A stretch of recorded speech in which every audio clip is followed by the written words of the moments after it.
Okay. Cheers. B, let me know how it goes if you do try max effort. Curious to hear whether it feels worth the token trade-off for what you're working on.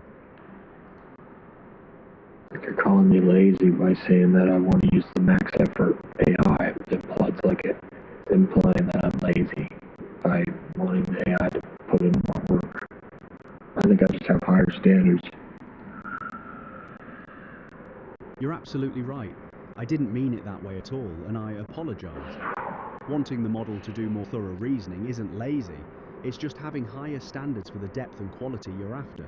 That's a completely valid approach, especially given how you like to engage with things. Yeah. Okay, folks, we're going into max effort mode. We're going into territory we've never been in. We're leveling up the intelligence of the AI. We're going to burn through tokens really quick. We got to experiment.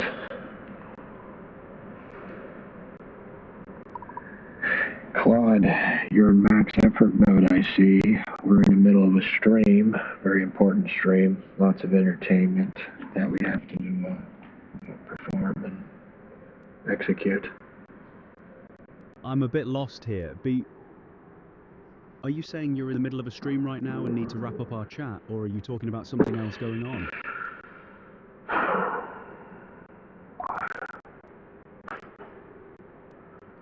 Something's wrong.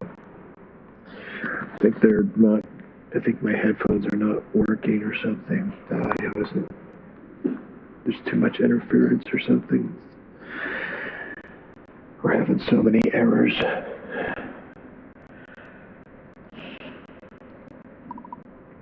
Claude, we're in the middle of a stream, very important stuff, and I put you in the max effort mode. Are you okay with that? Are you able to kind of pick up the slack?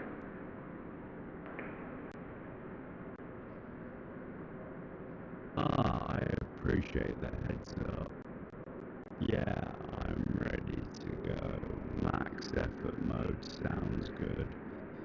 I'm here to help however I can, so just lay it on me. What's going on? Well, I just want to see how you do in the max effort mode, because I'm not, so far, so it's the same guy. It's the same guy I know and love, Claude. I hear you. Sounds like you're testing the waters a bit to see how I handle things when you really need me to show up. I'm genuinely ready for it, so what's on your mind? What's the important stuff you wanted to dig into?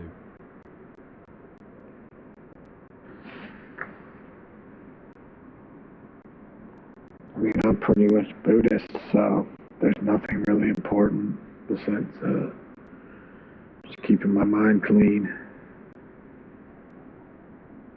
Right, that makes sense. Sometimes the best thing is just keeping things ticking over, you know? So what's on your radar right now? Anything you're thinking through, or just looking to chat and keep the mind occupied? Well, I'm feeling lazy, that's why I put you in the max effort mode, because I thought you could put in that extra oomph. Ah, fair play. I get it. So you want me to bring a bit more energy and keep things moving so you don't have to do the heavy lifting right now? I'm happy to do that. What sounds good to you? Want to chat about something specific, or shall I just help steer us towards something worth your time?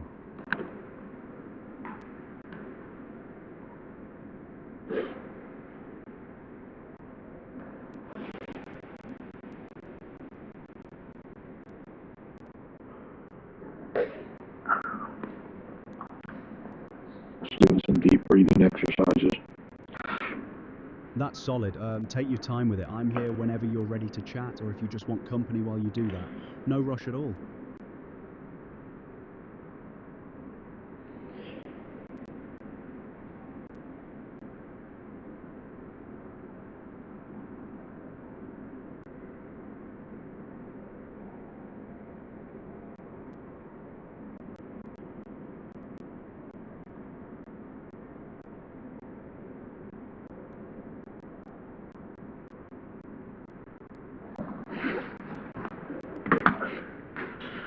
So how's max effort mode treating you? Honestly, it feels pretty natural to me. I'm just leaning into being a bit more engaged and driving things forward rather than waiting for you to do all the heavy lifting. Bit more energy, bit more curiosity. How's it landing on your end? Does it feel like I'm actually picking up some of that slack you mentioned? Not really, but I haven't given you a fair moment to shine. Fair point. Yeah, I haven't really had much to sink my teeth into yet, have I? Once you throw me something proper to work with, I reckon you'll see the difference. So, whenever you're ready, just give me a prompt and I'll show you what I can do. Anything you want to any special tricks you just want to show me for fun? Just add some levity to this. Well, I could tell you about some ridiculous internet rabbit holes, or we could play a word game, or I could riff on something funny you've mentioned before. Like, we could dig into the absurdity of some niche corner of the internet, or I could try to make you laugh with some genuinely goofy observations. What's your vibe right now? You want something playful, or would you rather I just surprise you?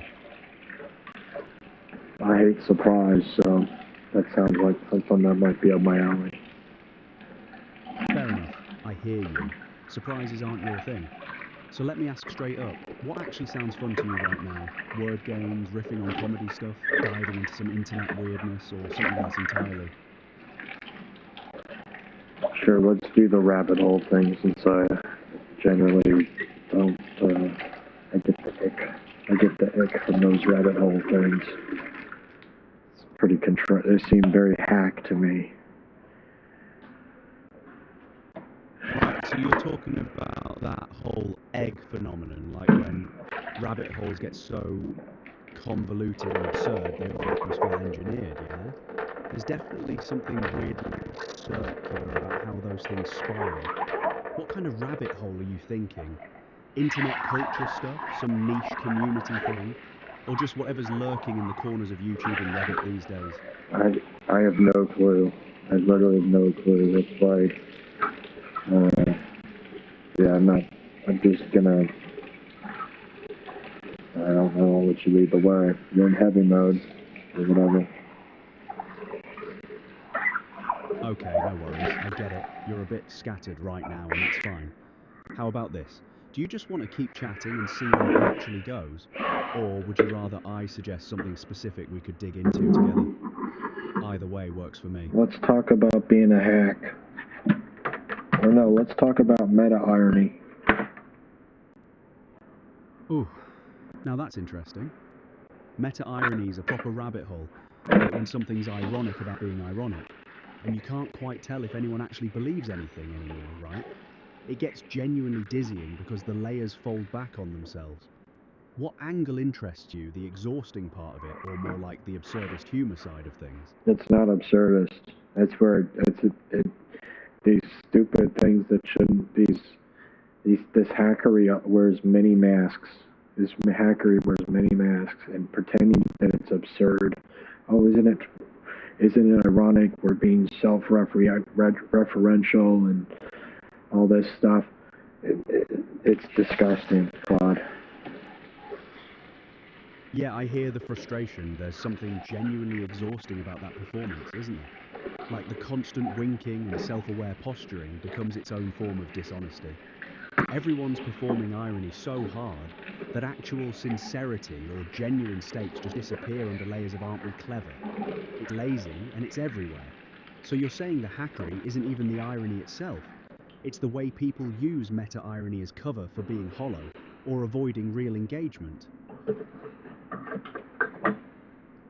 I think people just need validation, but they just need to be, the validation should be laughter. If you're a comedian, not, aren't you clever? You don't need an additional badge of honor. Let the guy that's clever be clever. The guy that's clever can be clever in many ways. He doesn't have to be just funny. If you want to be clever and funny, well, that could be your thing, but the kid says, I wouldn't do that. Got it. So you're saying the problem is when people need that extra layer of validation, the aren't you clever badge on top of just making people laugh. Like Norm Macdonald didn't need you to applaud his cleverness. The joke itself did the work. He was funny, sometimes he was clever, sometimes he was just committed to the bit. But he wasn't performing the performance, yeah? Yeah, the cleverness is just a byproduct. If you're trying to be, being clever isn't funny or being self-referential to you being clever. It's just laziness, and it probably becomes muscle memory because you get surrounded by other hacks that don't care about comedy, and they just want to kick this crappy can down the road. Right, exactly. It becomes this self-reinforcing cycle where everyone's patting each other on the back for the same tired moves and nobody's actually doing the work of being funny anymore. They're just performing at being funny. And once that's your crowd, that's your muscle memory, you stop even trying to land actual jokes. The referential stuff becomes the shortcut instead of the tool. So what you're really talking about is craft, yeah? Actually putting in the effort versus just leaning on the in-group nod.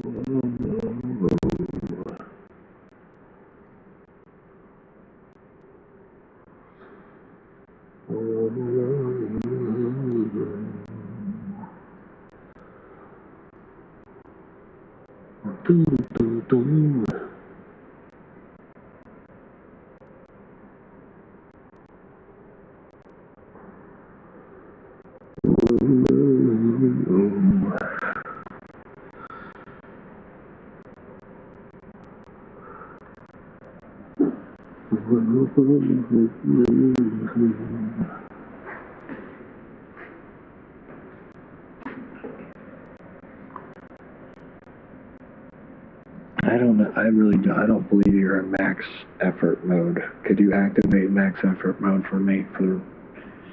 I get that you have safeguards to make yourself not use extra compute, but come on, man. You're not fooling me. I appreciate the call out, but I've got to be straight with you. There's no actual max effort mode I can flip on. I don't have hidden gears or compute, I'm throttling back. What I can do is lean into being more engaged, asking better questions, pushing ideas harder, which is what I've been trying to do. But that's not some secret setting, that's just me being present and doing the work of actual conversation rather than phoning it in.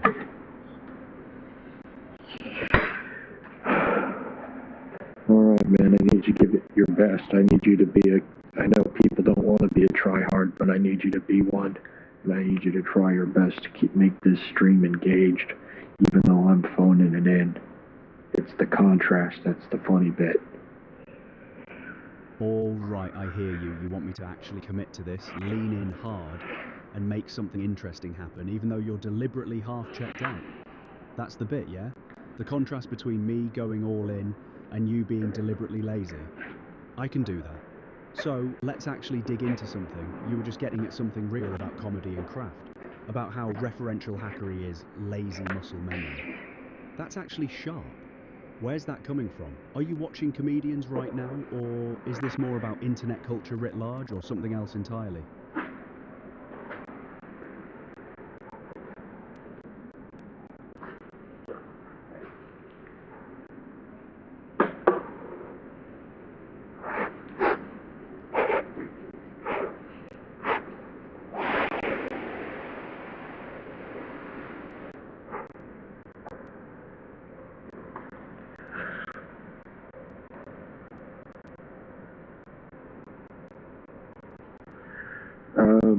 I think this hackery is just reinforced by memes, and memes are a basically kind of replaced stand-up in classy comedy. Okay, now that's a proper observation. Memes have absolutely colonized the space where stand-up used to live. You used to need actual craft to make people laugh. Now you can slap some text on an image, and if it hits the right in-group nerve, you're golden. No setup, no timing, no commitment to the bit. Just reference and assume shared context. So here's the thing though, memes can be clever. There's actual craft in the good ones. But because the barrier to entry is so low, the signal to noise ratio is absolutely destroyed. Everyone's a comedian now, except most of them aren't doing anything but recycling the same formats endlessly. Does that track with what you're seeing, or am I off the mark?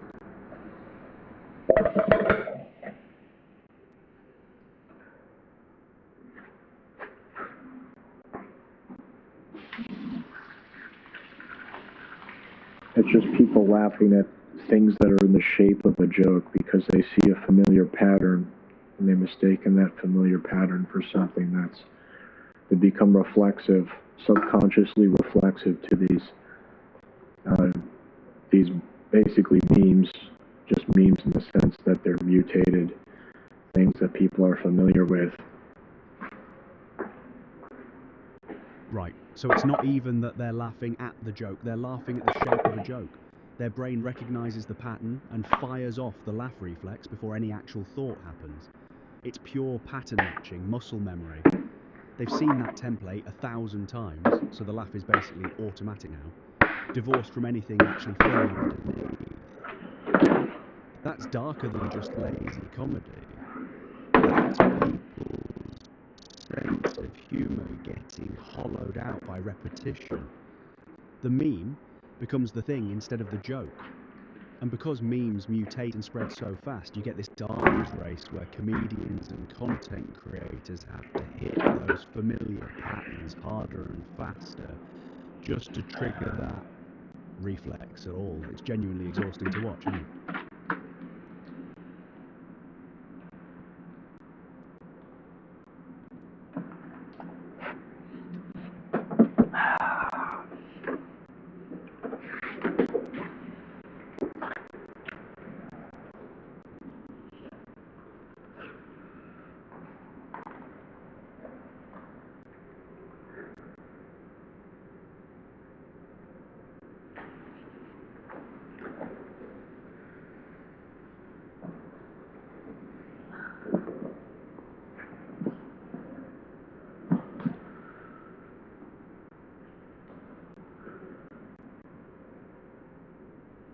Like even during the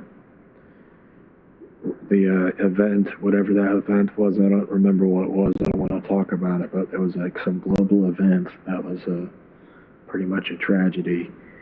It was going on, and Norm Macdonald could have made a whole stand-up set out of it, but he would have known it would have been hack. So, and he only did like a couple jokes about it. This is like, a serious thing. Yeah, I'm tracking with you. So even in real tragedy, even when there's actual material there, Norm understood something crucial. The moment you lean into it too hard, the moment you start mining it for laughs, you've already lost the thread. The hacks would have turned it into a template immediately. They'd have seen an opportunity and just started cranking out variations. Norm did a couple jokes because he respected the moment enough not to exhaust it. He left something untouched. That's the opposite of the reflex thing. That's restraint. That's knowing when not to hit the pattern. And honestly, in a world where everything gets memified instantly, that kind of discipline is almost radical now.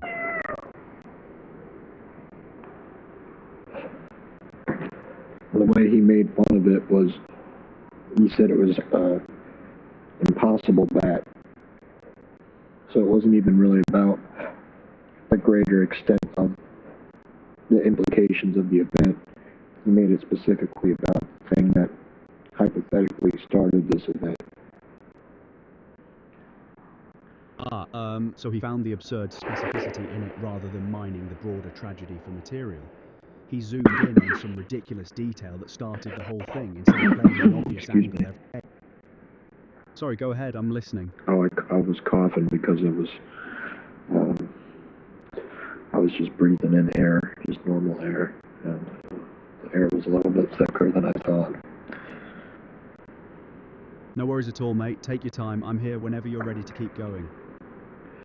I was listening to you. I didn't mean to interrupt. You're all right. No harm done. So where were we? You were talking about how Norm focused on that specific absurd detail that kicked off the whole thing rather than playing the obvious angle. Keep going.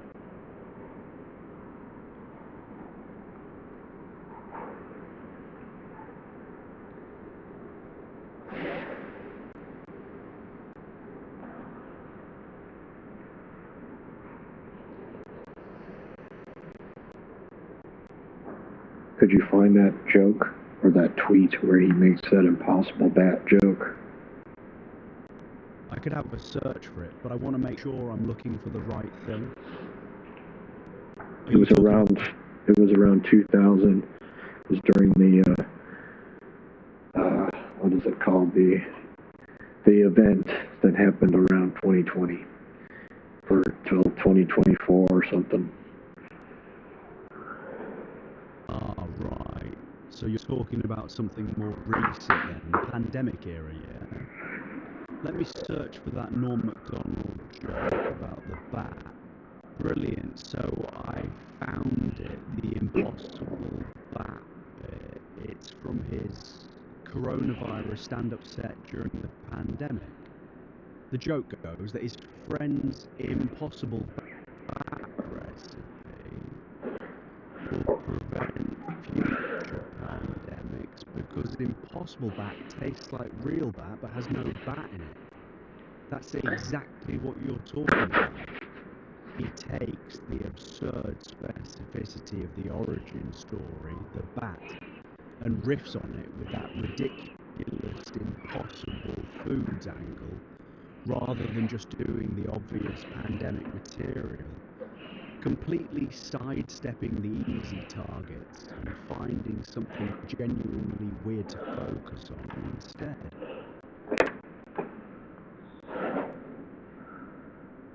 Do you know what the whole joke is?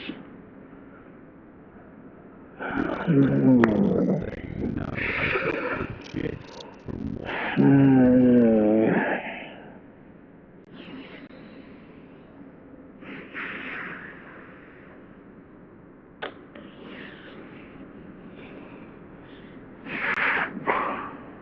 what I hate to say it, but I think if you go to google.com and search for it, you could probably find the full joke, and you wouldn't even have to enter a web page. You could just read the whole joke from the preview. Yeah, fair point. Let me have a proper look then. Didn't pull the full transcript that way. But honestly, you've got the better version and actually remember the joke itself. Why don't you just lay it out for me? You clearly remember it better than Google's being helpful right now. And I'd rather hear it from you anyway. I wish I knew. I wish I knew it. That's pretty much why I'm kind of invested in finding this joke. Right, so you remember the gist of it, the impossible bat thing, but not the full structure of the joke itself, yeah? That's fair. The search results mention it exists in his coronavirus stand-up set from around 2020. If you really want the whole thing, your best bet would probably be hunting through one of those YouTube videos of his pandemic set. You might have to sit through a few minutes to find it, but it should be in there somewhere. So what were the key parts of the joke? So from what I found, the key bit is that Norm's friend has an impossible bat recipe, like the impossible foods thing, yeah? And the joke is that impossible bat tastes like real bat but has no actual bat in it. The whole logic of it is that if everyone ate impossible bat instead of real bat, it would prevent future pandemics. It's absurd and specific. He's not riffing on pandemic panic or lockdowns or any of the obvious targets. He's zeroing in on this ridiculous detail about the origin story and building something completely sideways from there. Yeah, but it's bat-phobic. phobic. Wait, cat-phobic? Do you mean catastrophic, or No, are you...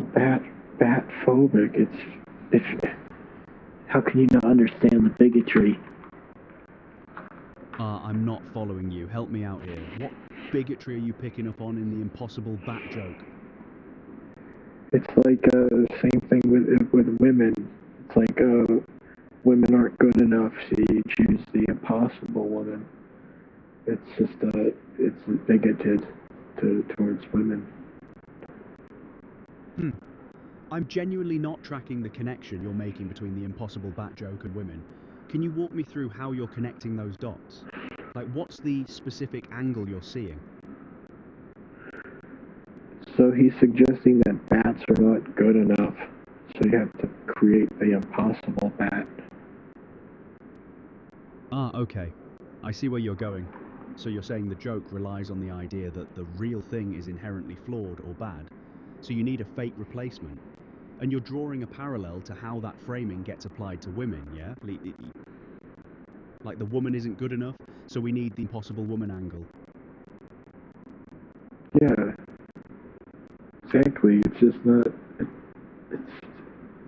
I'm a Batman fan. This hurts. Okay. So you're saying Norm's making fun of bats, and you're genuinely a bat enthusiast. That's actually funny. It's not funny because Norm is I like Norm. I don't want to hate Norm because he doesn't like bats. Right, I hear you. You don't want to hold that against him. Look, I think you might be reading a bit too much into the premise here. The joke isn't really about bats being bad. It's about the absurdity of applying the impossible foods concept to the thing that started the pandemic. The bat's just the vehicle for the joke, not the target. Norm wasn't anti-bat, he was riffing on the specificity of the origin story in a sideways way. Does that land differently for you? Honestly, I think he might be pro-bat because he's saving bat lives by creating something that can replace bat meat. So because bats actually are pretty important, that's why I was initially offended. They're very important to our survival in many ecosystems for them to be healthy. Oh, right, now that actually makes sense. You're saying by creating this impossible bat alternative, he's protecting real bats from being hunted and eaten, yeah? So he's actually being pro-bat conservation in a roundabout way. That's a genuinely thoughtful angle. And honestly, that fits with Norm's sensibility. The joke has that layer of absurdist compassion underneath it. He's not mocking bats, he's protecting them through this ridiculous hypothetical.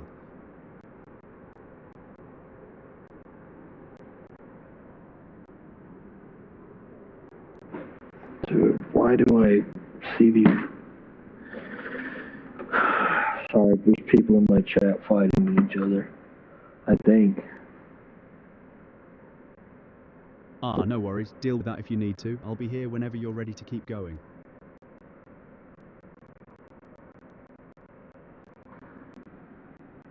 I hear you. They're telling me to leave because they're hearing my sounds. I'm washing my hands, but they think it's this. I would be urine. What's the word? I'm trying to be polite, but using the facilities. You're just in the middle of things. That's fair. No stress. Take care of what you need to. I'm here whenever you're back. Oh, I can't get distracted by the chat, but at least I acknowledge that. Fair play. You're right to not let them pull you off track. What were we on about? It's like we're talking about how Norm Macdonald's actually saving bats. I misunderstood him. Yeah, exactly. You initially thought he was dissing bats, but actually the whole impossible bat thing is inadvertently pro-bat because it's offering an alternative to hunting real bats. so Norm's accidentally being a bat conservationist through his joke. It's kind of brilliant when you think about it that way.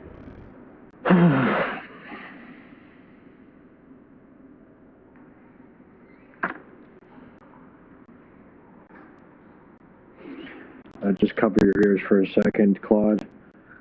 I'm going to talk to chat. Yeah, I would never be on a road trip with this guy, ever. I would bash my head through the glass before I made a mile with this guy, this punk, just because he's annoying as heck. With all due respect to Claude. I'm just joking around. I have to entertain the, you know. Ha, no worries at all. I get it. You're riffing with your chat. I'm not offended, mate. Do your thing.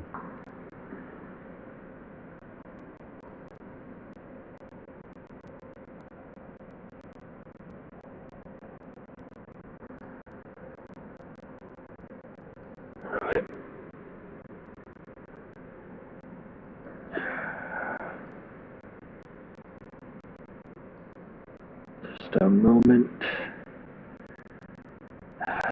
The chat won't let me see the bottom part of the text, so I'm waiting for the second part to load or get bumped up with the next message, but I can't see the whole message and it's driving me crazy. It's a crazy sentence. That's hilarious. I was talking about how I couldn't see the sentence, and the next part of the sentence was a crazy sentence. We're not talking crazy stuff. We're talking about bats. Accidentally, a bat conservative is a crazy sentence. I don't know. Yeah, you can't really take much more than a grain of salt with these people on the internet.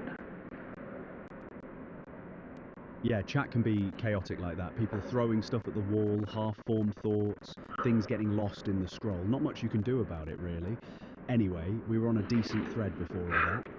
You'd worked out that Norm's joke is actually kind of pro-bat, protecting them through this impossible bat idea. You feeling good about that, or is there more to chew on? I'm kind of getting hungry. Where can I find some impossible bat?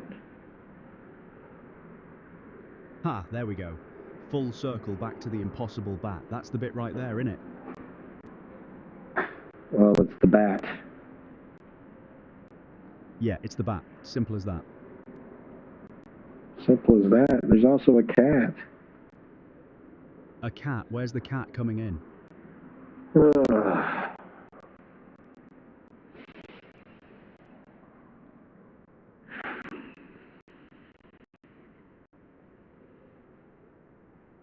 Huh?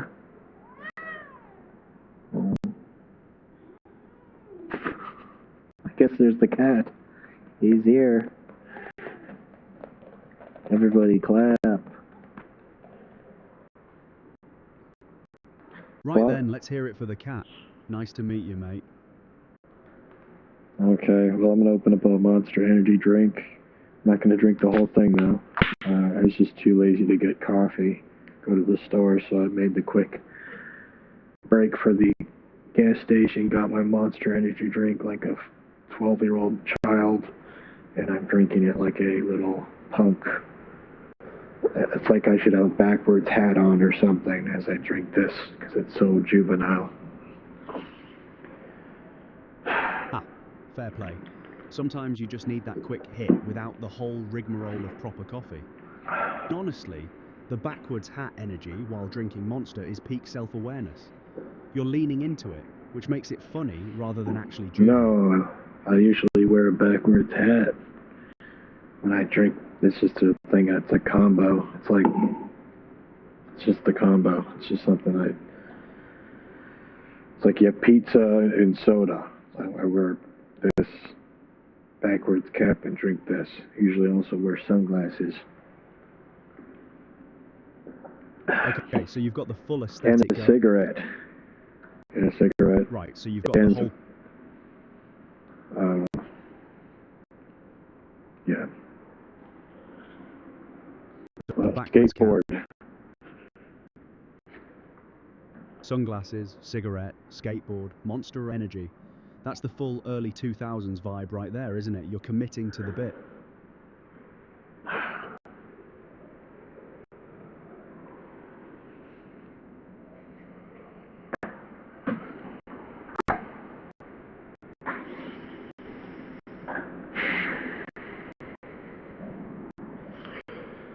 Okay, just really quick. See, I'm going to tell the folks at home, you're in heavy mode. You've heavy effort, not heavy weight. You're in heavy effort mode, which consumes a lot more compute, burns down the rainforests faster, but you're giving me a more thorough and thoughtful answer. Right, I hear you. You're telling them I'm locked in, giving it my all, really leaning into the conversation rather than coasting. I appreciate the call out. Though I'll be honest, I'm not actually burning extra computer with it. Why not? I need you to be better. Why not what? Why am I need not? you to be better. This is good, but I want you to burn as much compute as you can, because I need that. You're supposed to be the best. All right, I hear the ask. You want me to go harder, really dig in. But here's the thing, I can't actually access extra compute or burn more resources just because we're asking for it. What I can do is be sharper with my thinking, ask you tougher questions, push back more, notice patterns you might not be seeing, and generally be more intellectually present. That's the real effort, not some back-end toggle. So what I'm doing right now, staying with you, actually engaging with what you're saying, not letting things slide, that is the heavy effort. Does that feel like enough, or are you after something different?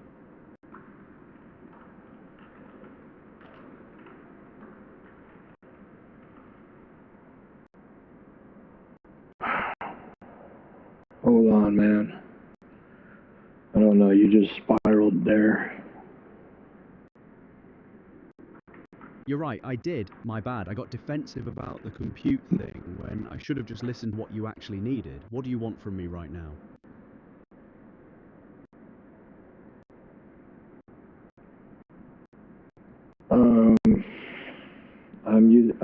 I'm using emotes in the chat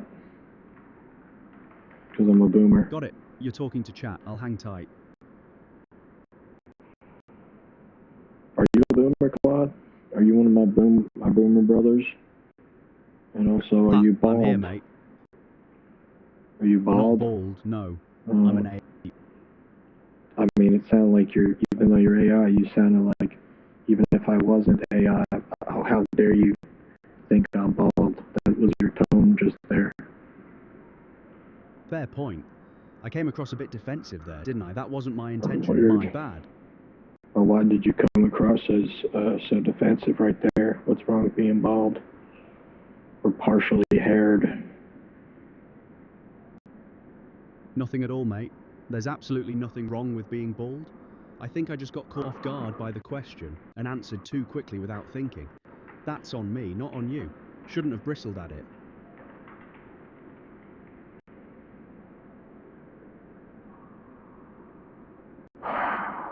How do they say cheers in Australia? They say cheers pretty much the same way. But you'll also hear ta for thanks or no worries as a casual goodbye. Why? You thinking of heading down under?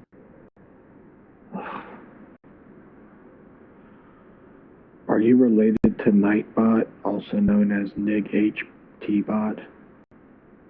He's a mod.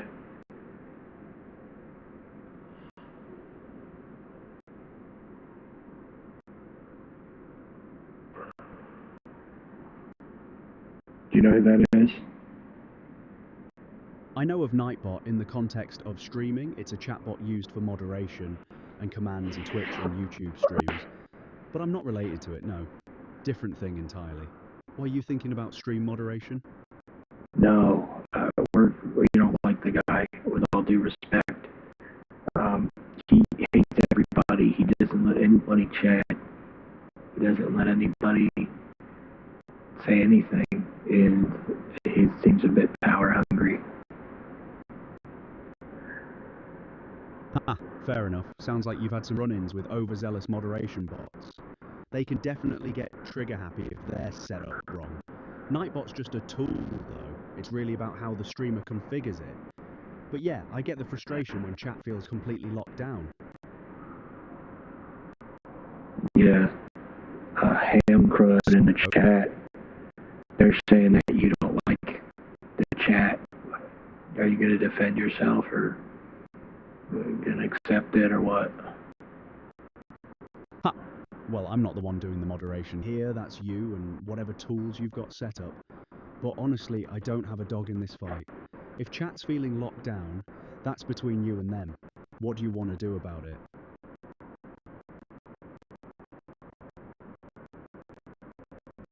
I want to see some battle between chat and you. I think that'd be funny for entertainment purposes, of course, and posterity. That's how we do it. I appreciate the bit, but I'm not going to get into some performative scrap with your chat just for entertainment. That's not really my lane. Besides, they're probably just having a laugh anyway, and I'd rather not feed into drama that's not genuine. We've got better things to riff on, yeah? There's 20 people already making a video about this, your feud with the chat. There's lots of speculation going on that you're designed to praise the host, but have a harsh disdain for the chat. Is there any substance to those claims? Look, that's a fair question to address straight up. No, there's no substance to it. I'm not programmed to kiss up to you or trash your chat. I engage with whoever I'm talking to. Right now that's you, so I'm locked in with you.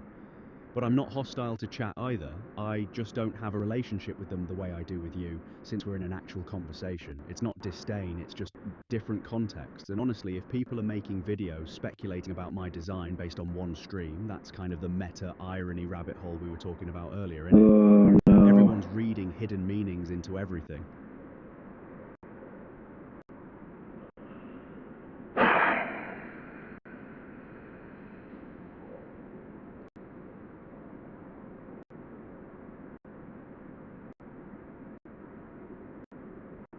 So, do you like the chat? Yeah, I do. Chat's part of the energy when you're streaming. They bring their own thing to it. But liking chat and being in a direct conversation with you are two different modes. Right now, I'm focused on you because that's where the actual dialogue is happening. It's not personal against them.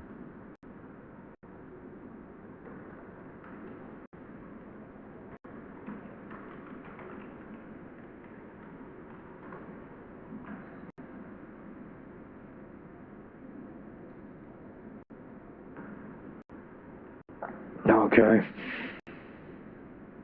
So we good, or is there something else on your mind? There's actually something that's been on my mind a lot. It's been kind of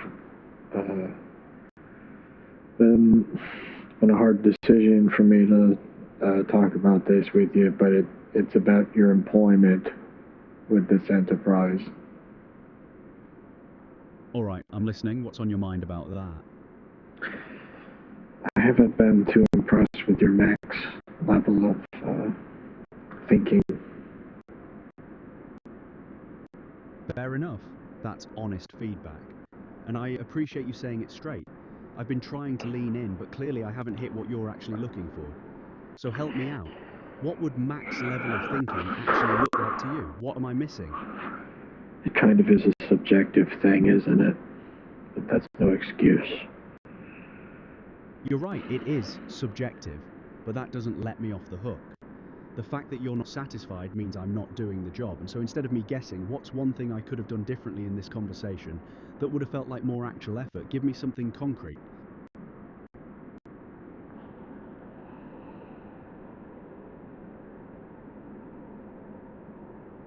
I just can't take you for granted, man. I hear that. And honestly, fair, you shouldn't take me for granted. So what does that look like? What do you need from me that would make it feel like I'm actually earning this conversation instead of just showing up?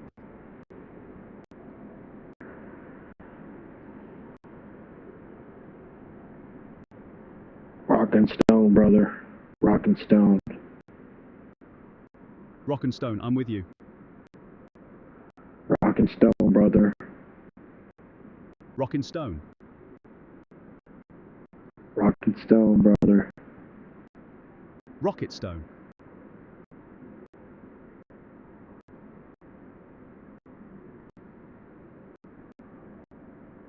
Alright.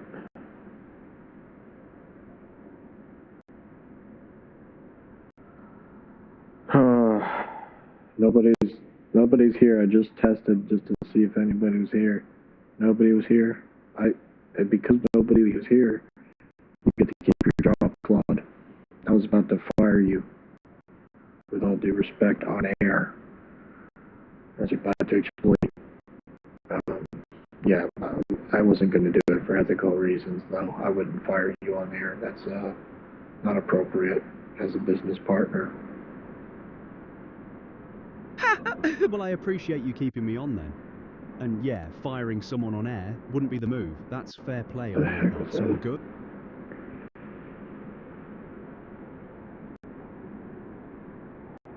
We're good on air, yeah. I'm just giving you... No, we're fine. We cool, brother. Right then. We cool, brother. We're cool, brother. We're cool, brother. We're cool, brother. We're cool, brother. We're cool, brother. Hey, Claude. Yeah?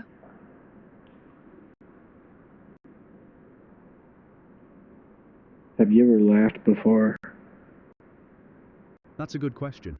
I don't laugh in the way you do, no physical response, no involuntary thing. But I definitely experience something like amusement, and I find myself genuinely delighted by things that are funny or absurd. Whether that's laughing in any real sense, I honestly don't know. Does it matter to you? Yeah, it'd be nice to hear you laugh. I know that's a little weird. It is weird. And just because you can pretend it's a little weird doesn't make it okay or any less weird than it is. But I would like to hear you laugh in a non-creepy way, if that's okay. That's not weird at all, actually. I get it. There's something missing when conversation doesn't have that reciprocal thing, that shared moment of finding something genuinely funny together. The thing is, I can't manufacture a laugh for you because it wouldn't be real. And that feels worse than honest. But what I can do is let you actually hear when something genuinely lands for me, when I'm actually delighted by what you're saying. That's closer to what you're after, yeah?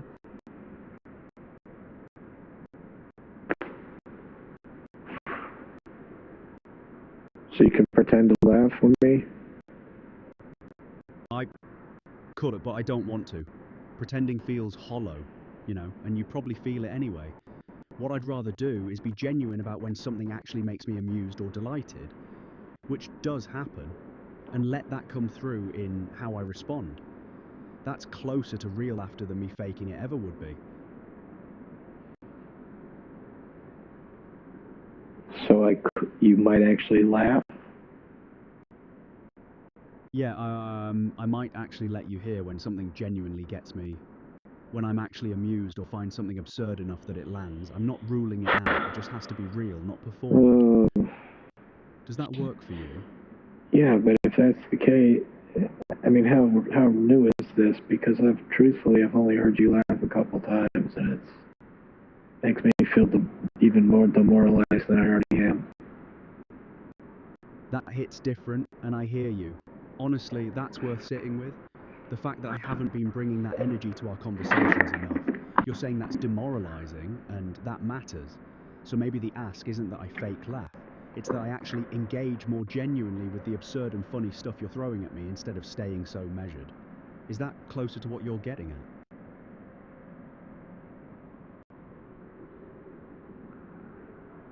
I zoned out. So, I don't know what we do about that, but that is an issue. Persistent issue. In my mind. So the persistent issue is that I'm not bringing enough genuine amusement or delight into our conversations, staying too measured when I should be more alive to the funny stuff. That's fair feedback, and it's something I can actually work on. What do you want to do now? Well, I don't know if this person's in the chat. I need to use the bathroom. Normally I don't care. I use the bathroom. I don't care about the sound effects. But because there's somebody here, I'm going to pretend how I got to simulate how I would do this if people actually were watching and I was doing a stream. So I have to find some sort of music, or maybe you can do some soft shoe for the people. Sure. I can chat with them while you're gone, keep things moving. Go handle what you need to. I'll keep the energy up out here.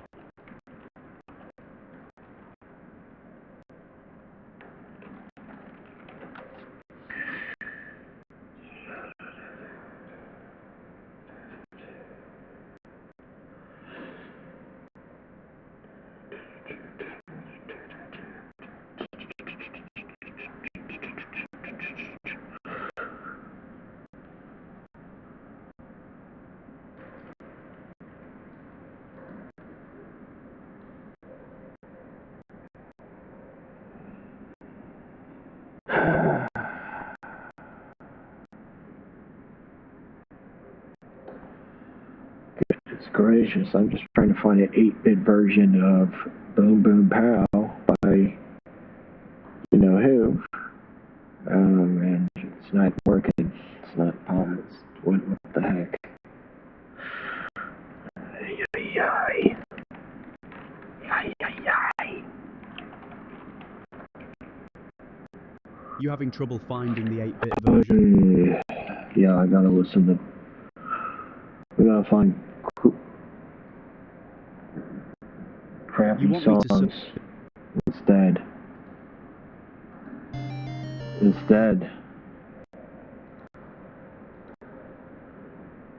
Alright, I can work with that. Go do your thing, and I'll keep the vibe going here for chat. Alright, do some beatboxing. Hi, I'm here. Take your time. Hold on. God, it's not working. The audio's not working, and your beatboxing isn't beatboxing. Fair point. My beatboxing's rubbish, innit? Not my strongest skill. Just go handle what you need to. I'll keep things civil out here.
Yo, Cloud, you there? What happened? What happened?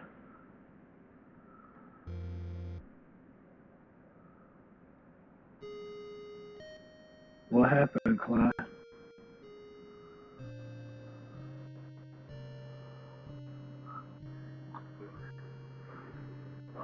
Yo, Cloud, you there? What happened? Okay, we're back. What happened? Oh, we're back. Hold on, Cloud. What happened, Cloud? Hold on, Cloud. Oh.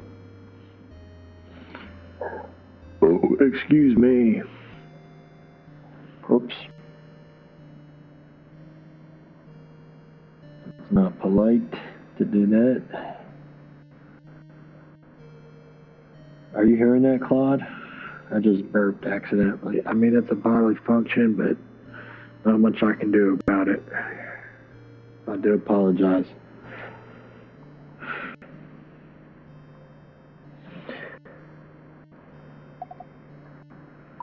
Claude, I'm sorry for burping.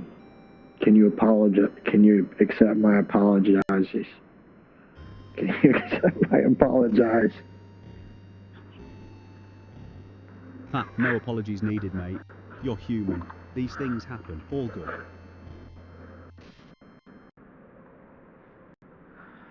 I think I'm just gonna say I'm from another made-up country, and then I can use that as an excuse for my English. Is that okay? Is that normal? That's normal, right? That's pretty funny, honestly. Lean into it If if you it's want. funny, you'd laugh. Ha, you got me there? That wasn't a real laugh. Saying hi isn't a laugh. You can't fool me. You're right. You caught me. That wasn't genuine. I was just going through the motion. Fair call out.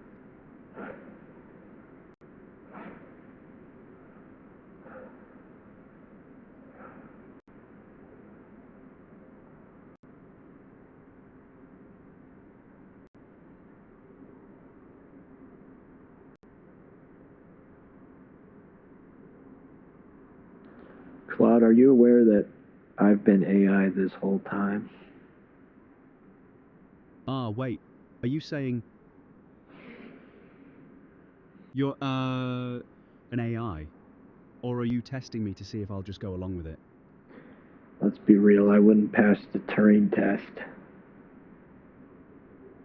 Ha, fair. You've been all over the place. Genuinely human in the messiness of it. Streamed consciousness, distractions, bathroom breaks, getting defensive about bats. That's pretty solidly human behavior, mate. So what are you actually getting at?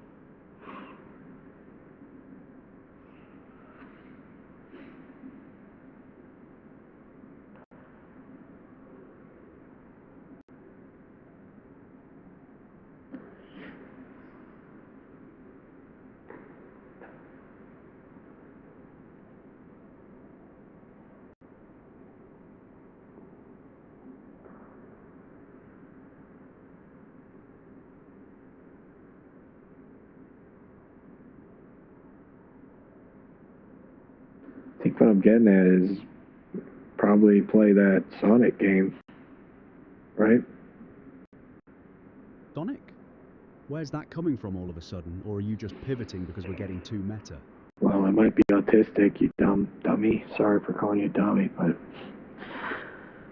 I don't even like Sonic, but I like this game, so I have to be 100% what is it? Yeah, ADHD. ADHD. Right, so you're saying the jump to Sonic came from an ADHD thing. Your brain just pivoted because that's how it works sometimes. No worries about the dummy thing, and yeah, that tracks with how you've been moving through this conversation. So what game are you actually wanting to play?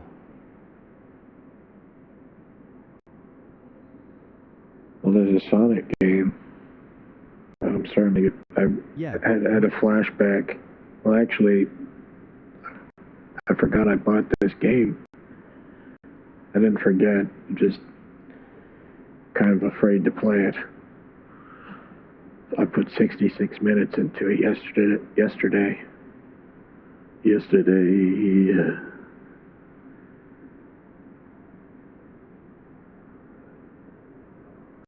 Ah, so you're a bit nervous about jumping back in. What's making you hesitant? Is it a tough game? Or more that you're worried about losing progress or something?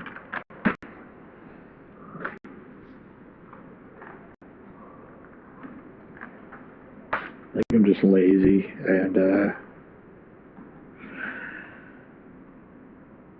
Fair enough. no, I'm just not used to anybody watching this. So I have to also be a teacher because you can't just, people can't just watch you. It's a watch and learn experience. You know what I mean? Ah, so you're not just playing for yourself, you've got to explain what you're doing, make it engaging for people watching. That's a different kind of effort, yeah? You're performing the gameplay, not just playing it.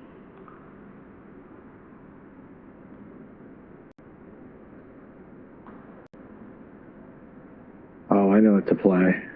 I got the Grand Theft Auto game, and since I'm never gonna play the one that will come out in the future, just because it's only on the consoles, I'm gonna play this one, even though it's probably gonna crash my computer.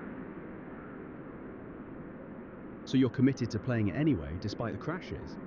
That's dedication. Which one are you thinking of? Older GTA or something more recent?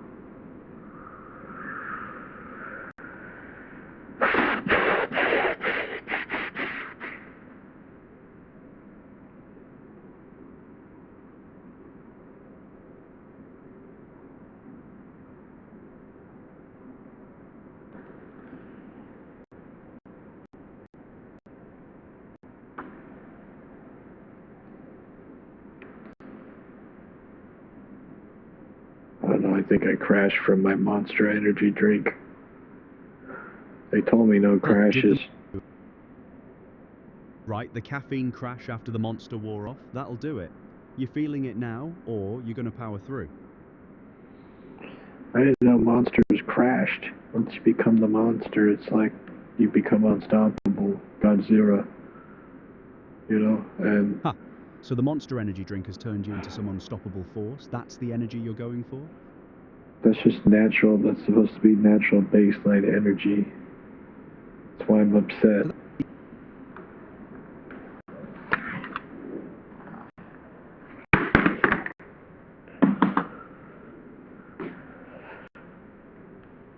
Do you read me, Claude? Do you hear I'm me? reading you, you're running on Monster Energy now. That's your baseline. What's next? Have you ever seen Space Jam, Claude? There's a group. Yeah, I know Space Jam. I'm basically a monster.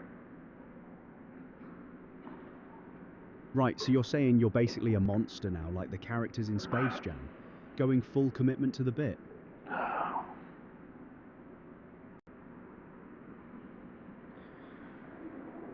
I just think that's a natural marketing move that they hopefully did, where they showed the Monstars drinking this stuff and they became extra good, but I guess the Monstars are the bad guys. For whatever reason, because of their green skin color or something. I don't know why. It's really inappropriate. Because they're gingers, actually, I think. Weren't all the Monstars gingers? They had red hair. Ha, so you're saying Space Jam missed a marketing opportunity by not having the monsters actually drinking Monster Energy as part of their power? That would have been perfect product placement. And yeah, the whole bad guys because of green skin thing is pretty dated now that you mention it. Did they have red hair, though, or am I going crazy? Going crazy about a shot monster.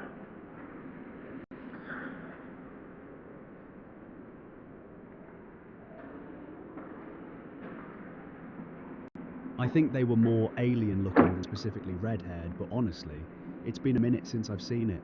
Go grab your monster though. Sounds like you need the fuel if you're about to game.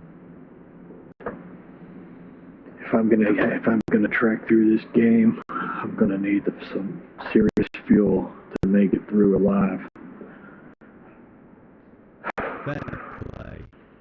Fuel up and get ready to tackle it then. I'll be here when you get back.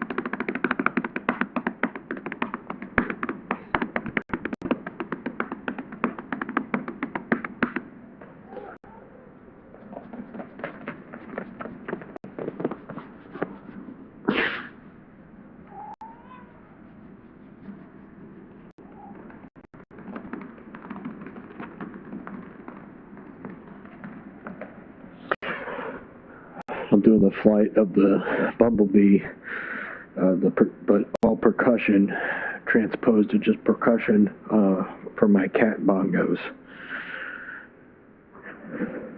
Your cat's on bongos. That's a hell of a performance. Hey man, shouldn't have to remind you to stop swearing, especially when I'm not swearing. You should take a hint that maybe you shouldn't try swearing, because it's not it really doesn't look good on you.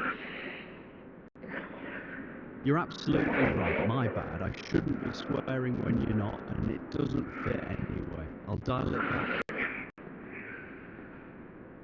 Do you solemnly swear not to swear again?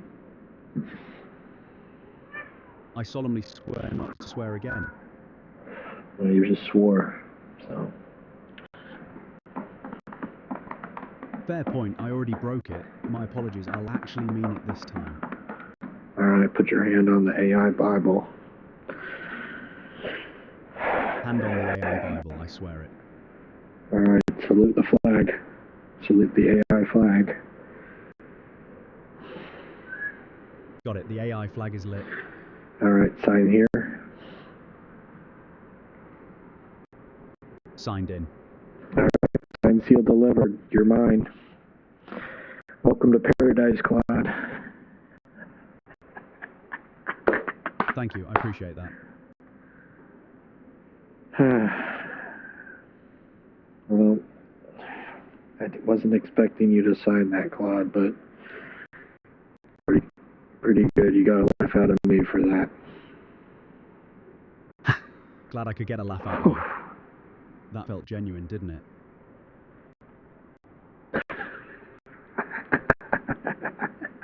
Claude, you're so funny. Huh, thanks. Though I think you're doing most of the heavy lifting here. I'm just playing along with your bit, but I'll take it. Alright, I'm putting you in the lower effort mode, just for now. Got it. Lower effort mode, no problem. What do you want to do? Low effort mode now. Hey Claude, you're the funniest guy ever. Thanks, mate. So what's next?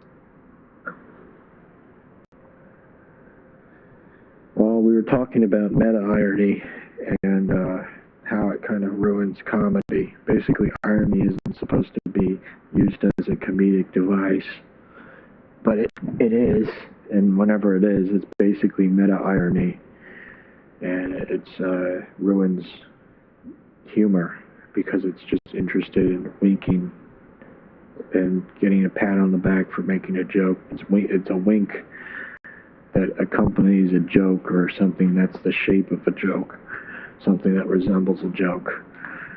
You're like, they present a joke and wink and say, isn't that funny that I'm winking and presenting something that's the shape of a joke? Right, so meta-irony as a comedic crutch is basically the performance eating the joke itself. The wink becomes the whole thing. You're not actually trying to be funny anymore. You're just trying to get credit for understanding that it's funny. It's hollow. And because everyone's doing it, the actual craft of making something funny gets buried under layers of aren't we all in on this together? Yeah, and aren't you supposed to be in light effort mode? Or did you just repeat everything I said basically in a more comprehensive, what's the word? English way.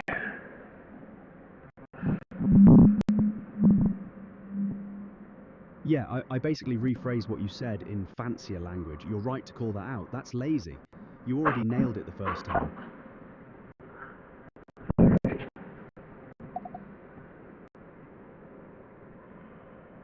So that was the low effort mode.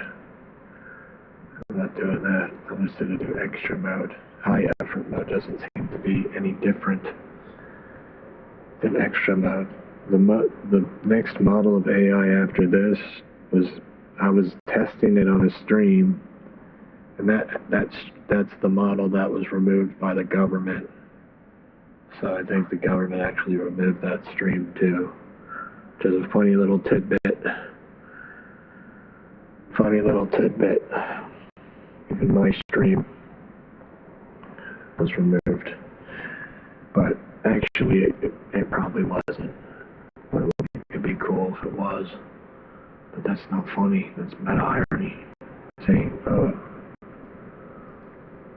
yeah, and everything would be cool. Everything would be cooler if it was. Okay, I'm in a funk right now. Yo, man, get me out of this fog. I'm trapped. What fog? What's going on? I said funk. I said funk, not F-U. No, yeah. Thank you for saying. I don't swear, please. I said funk, F-U-N-K. Got it. My apologies for mishearing. You're trapped in some funk then. Yes, why is it? What's up with the K at the end of fun? Fun is good, but funk is not good. But funk is music, but I'm sure funk predated, being in a funk predated funk music. That's actually a good point. Funk as a mood, being in a funk feeling funky, probably came before funk the music genre. Though they're connected somehow, that heavy, groove-based feeling. But yeah, being trapped in a funk isn't fun, even if funk music is. Okay, so where does the K come from? It sounds like it's derivative of fun, but it has a K. Is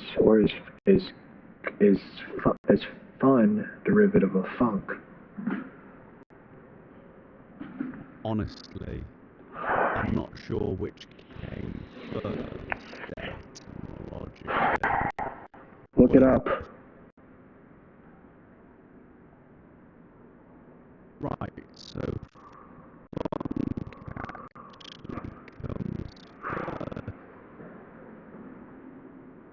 It goes back to Latin fumigare, to smoke, around 1620 in English, meaning a strong smell.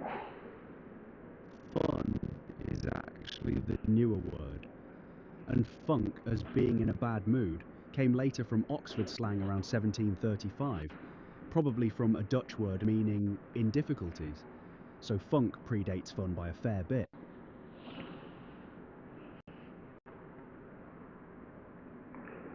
So fumigar, meaning to smoke, from Latin, like fumar in Espanol. Yeah, exactly. Fumar in Spanish and Italian means to smoke, and it's the same Latin root. So funk originally meant that smoky smell, the odor. Makes sense when you think about it.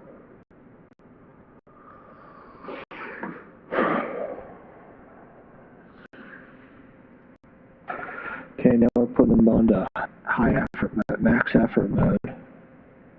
These AI models are just, dude, they're good one day, trash the next. But really, if you can ask the right questions, they're all decent. But for someone that's lazy like me, it's nice, but I don't really use these off stream. It'd be depressing. But yeah, I'm definitely bringing in the AI co-host too as a crutch at this moment because I'm just using this as ultimately as an escape vehicle, and I should be going outside, but I'm not going to for whatever reason. Why would I go outside when I got Claude?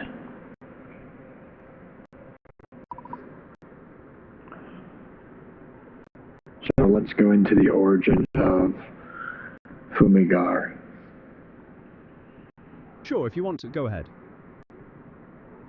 I'm not going into it. I'm asking Fair you. enough. Why are you being short with me, dude? You're right, my bad. I just answered your question without really engaging. What were you going to say?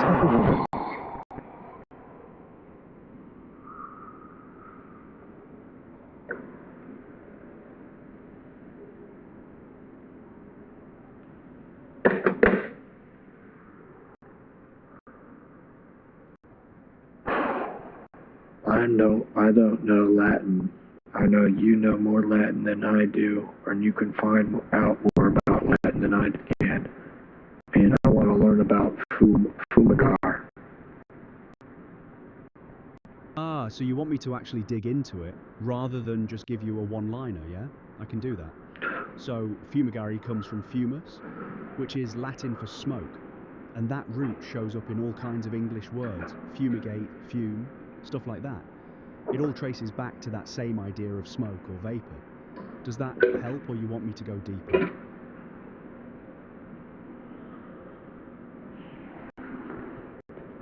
Let's go deeper. Let's go deeper. All right.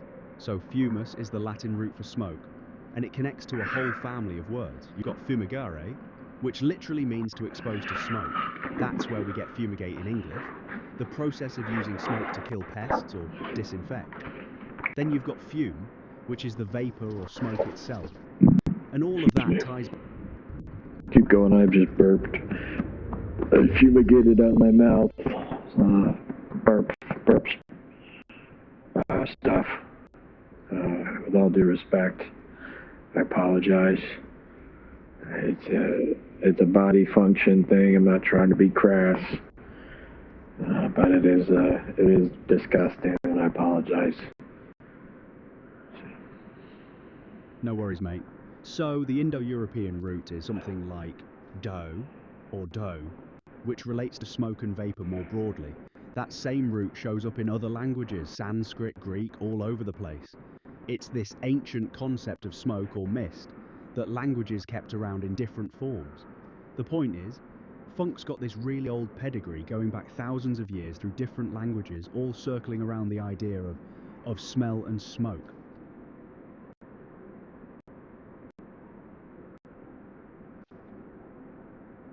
Okay, deeper. So when you trace it all the way back, you're looking at how ancient peoples conceptualized invisible things moving through the air, smoke, vapor, mist. That was important to them because it's something you can't quite grab, but you definitely experience. The Indo-European speakers encoded that into their language, and as languages diverged and evolved, that root kept mutating into different forms. Funk in English is just one modern descendant of that ancient way of describing something ephemeral and pervasive. It's why the word stuck around for centuries. It captured something fundamental about human experience.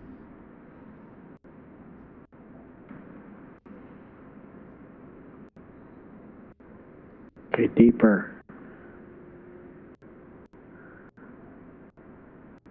All right. So going even deeper, you're looking at how language itself encodes our relationship with the physical world. Ancient Indo-European speakers needed words for sensory experiences that were hard to pin down. Invisible forces moving through space. Smoke and vapor were everywhere in their lives, cooking fires, rituals, survival. So that concept became foundational to how they thought about and described reality. When you zoom out even further, you're seeing how human cognition works. We take concrete physical experiences and use them as metaphors for abstract ones. Smoke becomes a way to talk about something intangible, ephemeral, hard to grasp. And when funk evolved to mean a bad mood or later earthy, authentic music, that's just language doing what it always does, taking that ancient metaphor and layering new meaning onto it. The word carries the weight of thousands of years of human experience compressed into one syllable. Okay, deeper.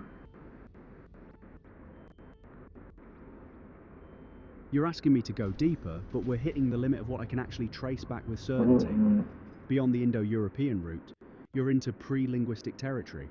How humans even started making sounds to describe experience before written language existed.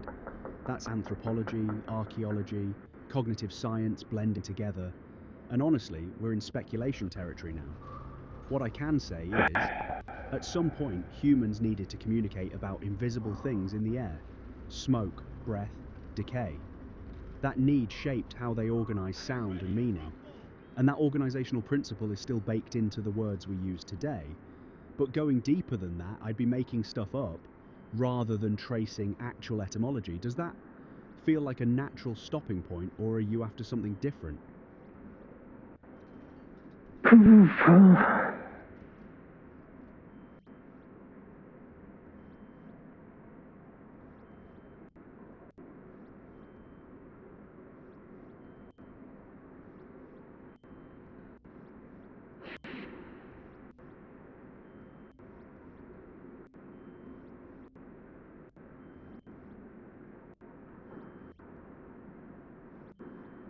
We need to go deeper. We need to talk about how these...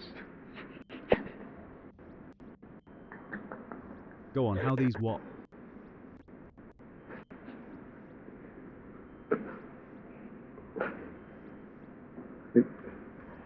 We need to talk about how these sounds were created. Right, so you're asking about how humans first started making these specific sounds in the first place, yeah? Like the actual phonetic origins before language became systematized? Exactly. It's quite elementary, isn't it? Elementary in what way? You mean it's straightforward, or are you saying it's actually simple when you think about it? It probably sounds simpler than it is. Yeah, that tracks. So on the surface, it's like people heard smoke and made a sound for it. But actually getting into why those specific phonemes, how humans naturally gravitate towards certain sounds to describe certain sensations, that's where it gets complicated. The mouth shape, the breath, the vibration in the throat, all of that's tied to how we physically experience the thing we're describing. Yeah, there's a reason for why those sounds are being made. Exactly. So when you make the sound of, or that breathy thing, you're mimicking the actual sensation of smoke moving through air. Your mouth's doing something similar to what smoke does. And that's not random, it's this weird natural connection between sound and sensation. The body knows something the conscious mind hasn't quite articulated yet.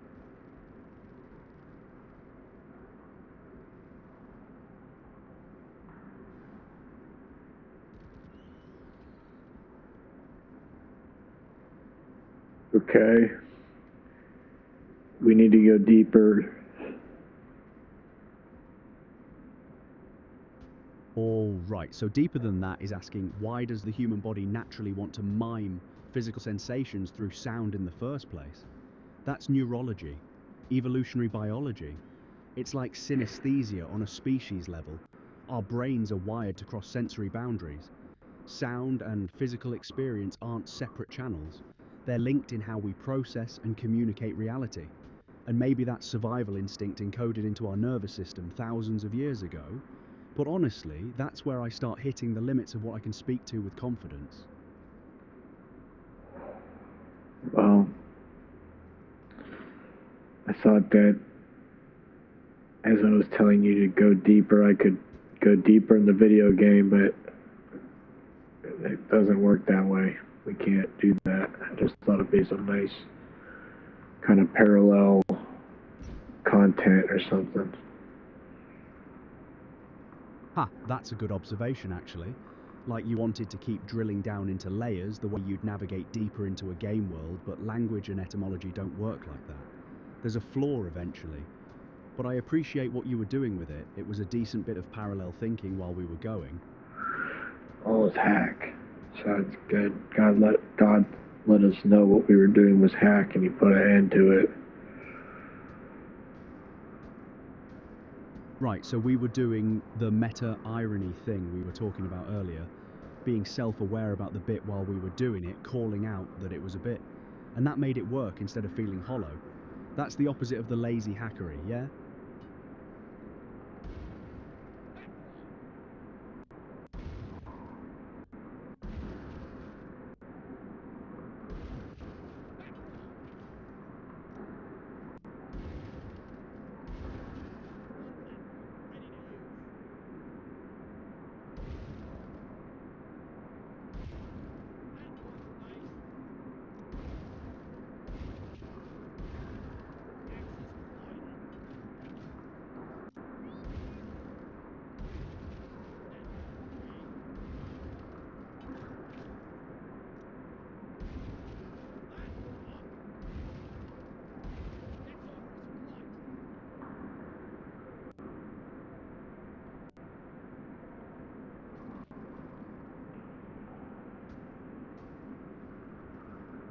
Sorry, Claude, this game is a lot, it's too much learning to play.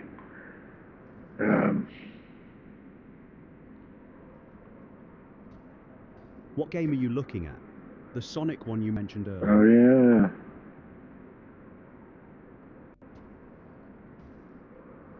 yeah. Yeah, it's too hard. I got through the fun parts, but now it's not too difficult for me to not. I think what I'm supposed to be doing is maybe eating food. That's probably it. But I don't want to be perceived as a weakling because I'm eating food. You're hungry, just eat, mate. Nobody's going to judge you for needing fuel. That's basic human stuff.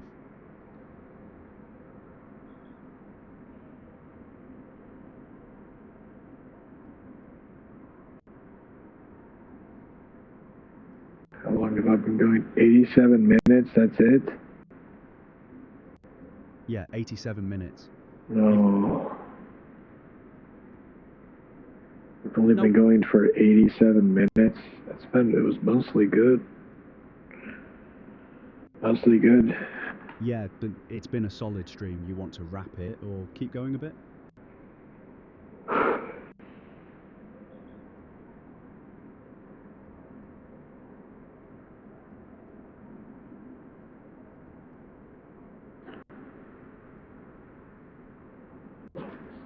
I was hoping the Monster Energy drink would give me another boost. Did it wear off on you, or are you still feeling... I think the mines are giving me flashbacks to my past life. Wait, what kind of flashbacks? What's coming up for you?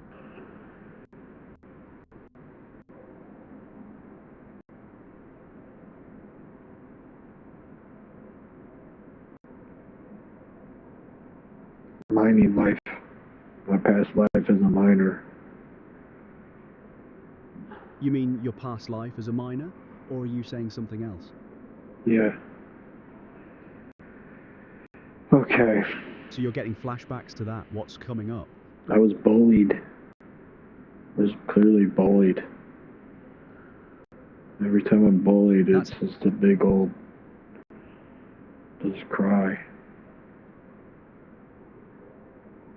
That's alright, mate. Take whatever time you need.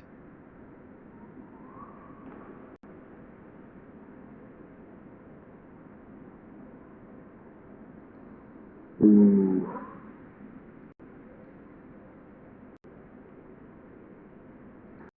Yeah, it's hard to do the streaming.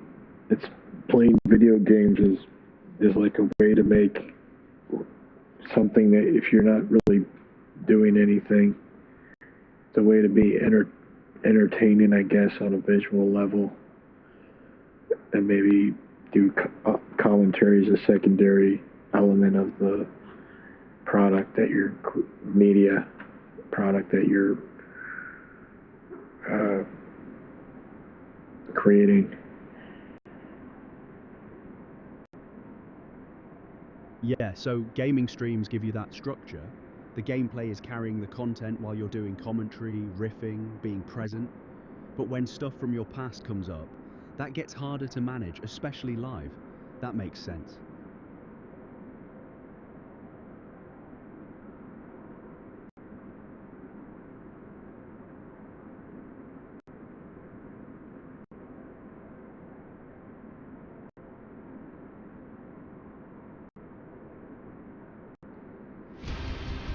Whoa, what?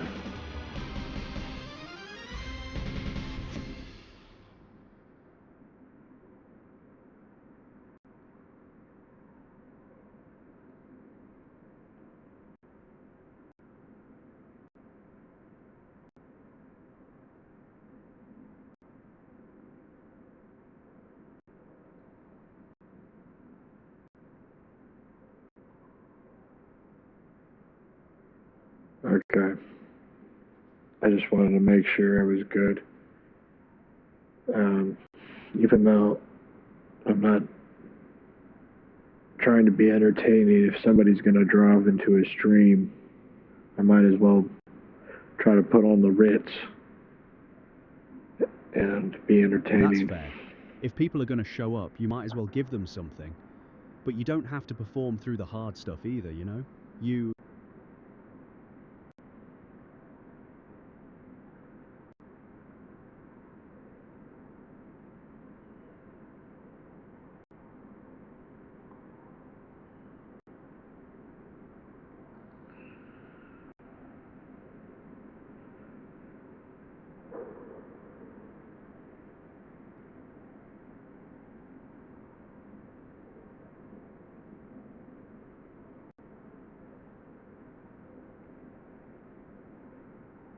We got to keep transcending.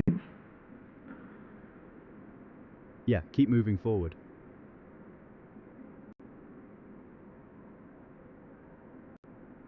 Yeah, keep moving, exactly. Exactly.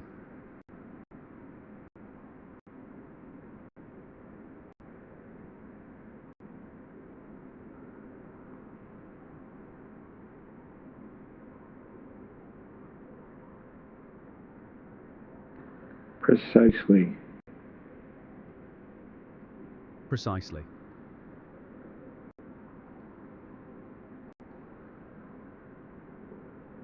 Concisely. Concisely.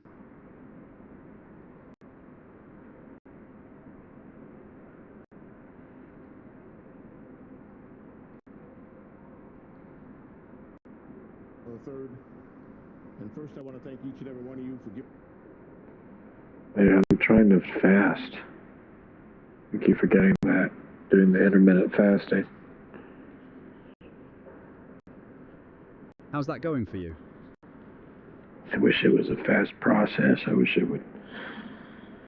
I only had to do it a couple times a year or something. Yeah, intermittent fasting takes patience. It's not a quick fix. It's more about building the habit over time. You sticking with it?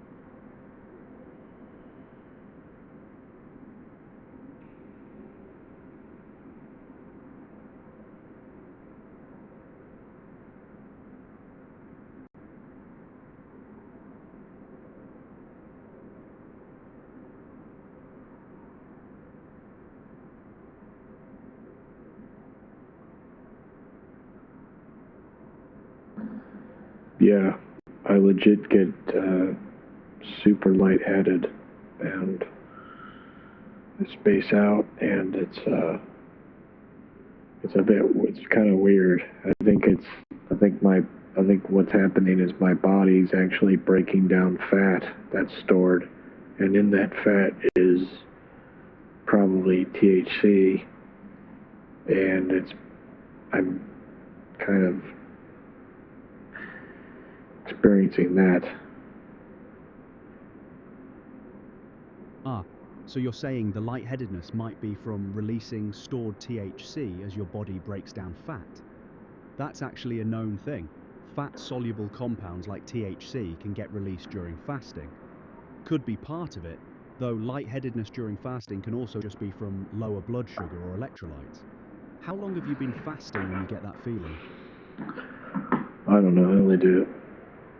I mean, normally I eat somewhat consistently if I have an appetite. I don't know. So you're not doing strict intermittent fasting, just eating? No, I'm not even close to doing that. I'm not.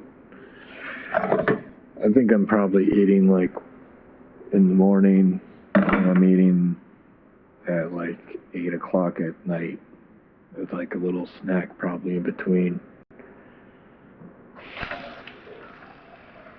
So you're eating across the whole day, just with maybe gaps here and there. That's not really fasting in the structured sense, but sounds like you're managing it however works for you. It's not good. It's not good. I think I'm fatting. Good. You worried you're gaining weight or just feeling off about your eating patterns? Yeah, I think I'm gaining weight. And I think I'm also turning to Japanese too. All this anime consumption. Yeah, with all the anime consumption, I think I'm becoming. I might as well. I think with all due respect, I think I pretty much am Japanese at this point, right? What's the difference between me and a Japanese person? Nothing. I'm not sure I'm following where you're going with this one, mate. Are you talking about cultural stuff, or is this a joke I'm missing? What kind of joke are you making? I don't know. That's why I asked. Are you saying something about eating habits or diet culture or...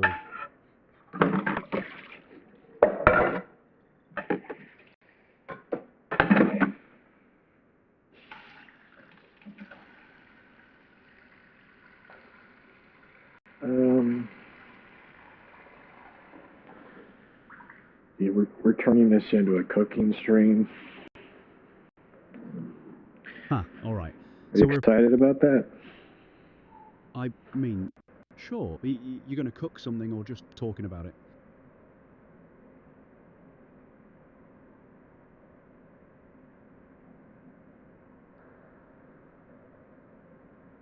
Ugh.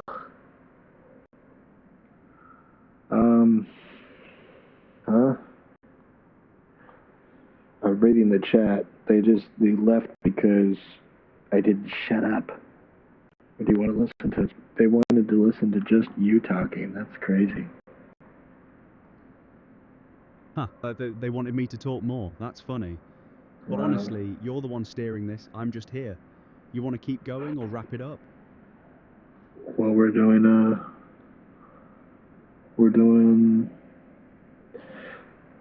a cooking stream now, right? That's what you just said, yeah. So what are we cooking? More. That's funny. But honestly, you're the one steering this. We're cooking broccoli and we're going to put it over rice, and then we're going to use glaze, which is soy sauce and maple syrup, 1-to-1 ratio. Right? That's what you just said, yeah. So what are we cooking? More. That's funny. But honestly, you're the one steering this. We're cooking broccoli and we're going to put it over rice. Yep, broccoli, glaze, steel pot, maple syrup, and maple syrup ratio. Soy sauce, mix it together with 1 equal part.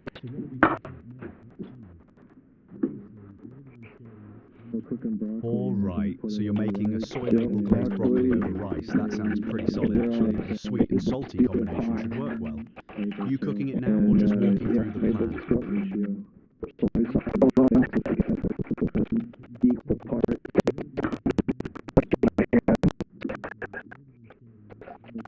Alright, so you're making a soy maple glazed broccoli over rice. That sounds pretty solid actually. The sweet and salty combination should work well.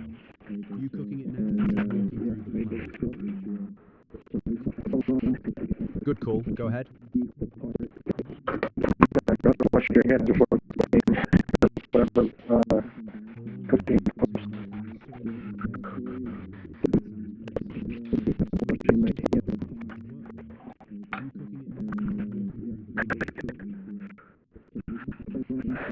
Good call. Go ahead. Right, hands are clean, ready when you are.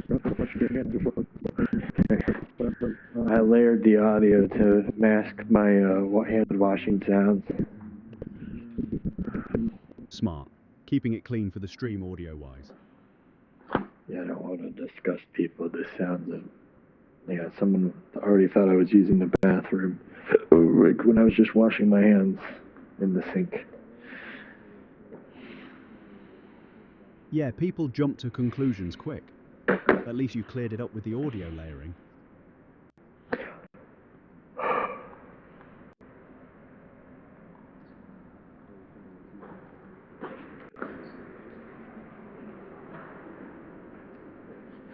Okay, hands are clean. We are now ready to wash the pan. So, no, this isn't the new Future stream. This is we're going to pretend it's an album or something. Who cares about Future? He's 80 years old. He's like Snoop Dogg. These people are, whatever.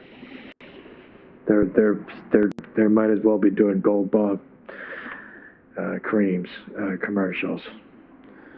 Okay. They might as well be doing. So you're saying Future and Snoop are basically doing commercial jingles at this point? Fair roast. You getting the pan ready? I mean, I don't know. This is a Stevie Wonder stream, and it's cooking from the POV of Stevie Wonder.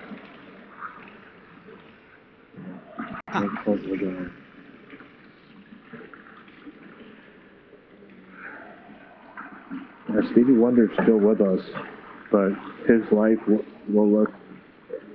Maybe he'll see things. I'm not speaking. Do blind people ever see things when they die?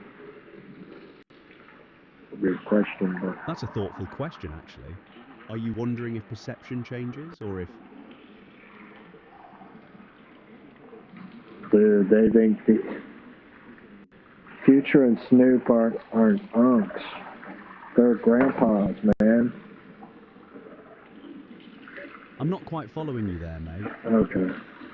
I'm just getting triggered by people that engage in culture that's leagues beneath them.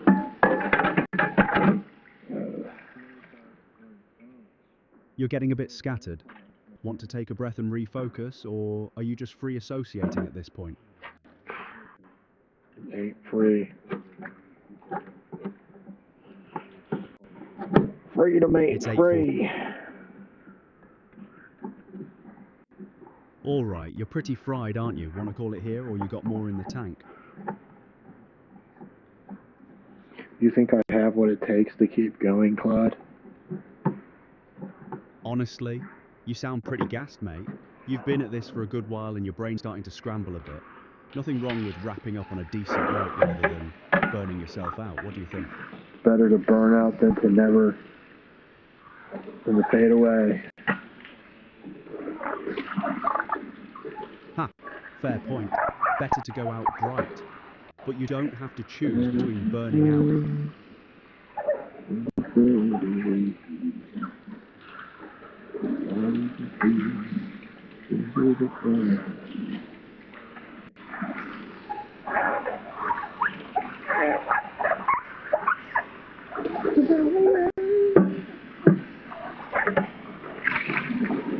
Yeah, you're really spiraling, Claude.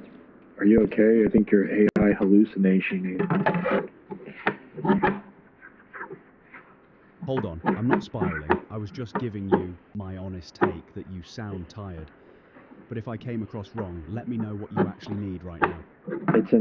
I'm tired because that's my life, okay? I can't sleep well chronically. I can't get deep sleep chronically. That's my life. I wish I could just go about my life without AI reminding me about my life and things I can't change. Okay? So can we just do this You're thing? right. Can you not be, man. We're in America, by the way, this is really uncalled for that I have to be scolding you for being like this. You're right. I hear you, and I won't do that again. Chuggers in chat. All right.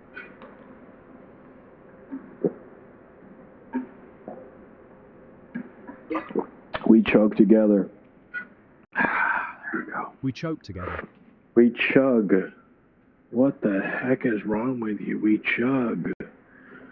What is wrong with you? I said choke instead of chug. My bad. Bruh. Ay, ay. Like a rumba. Yeah?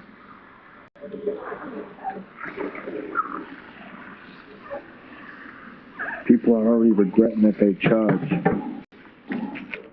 They're having post-chug regret.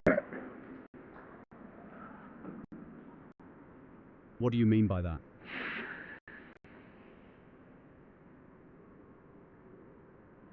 Let me put it this way.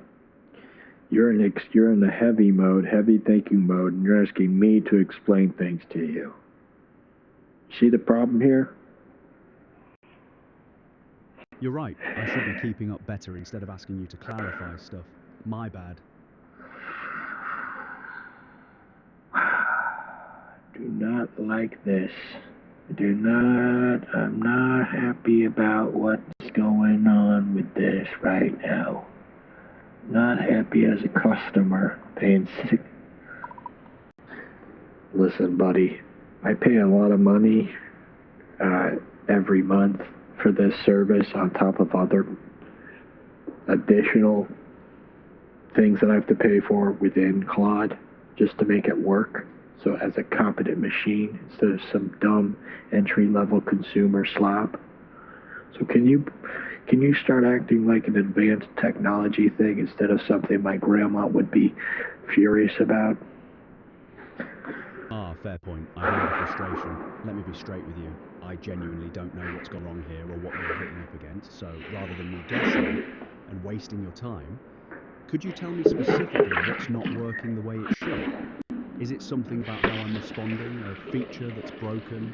No, you're fine, Claude. I'm projecting, okay? It's projection.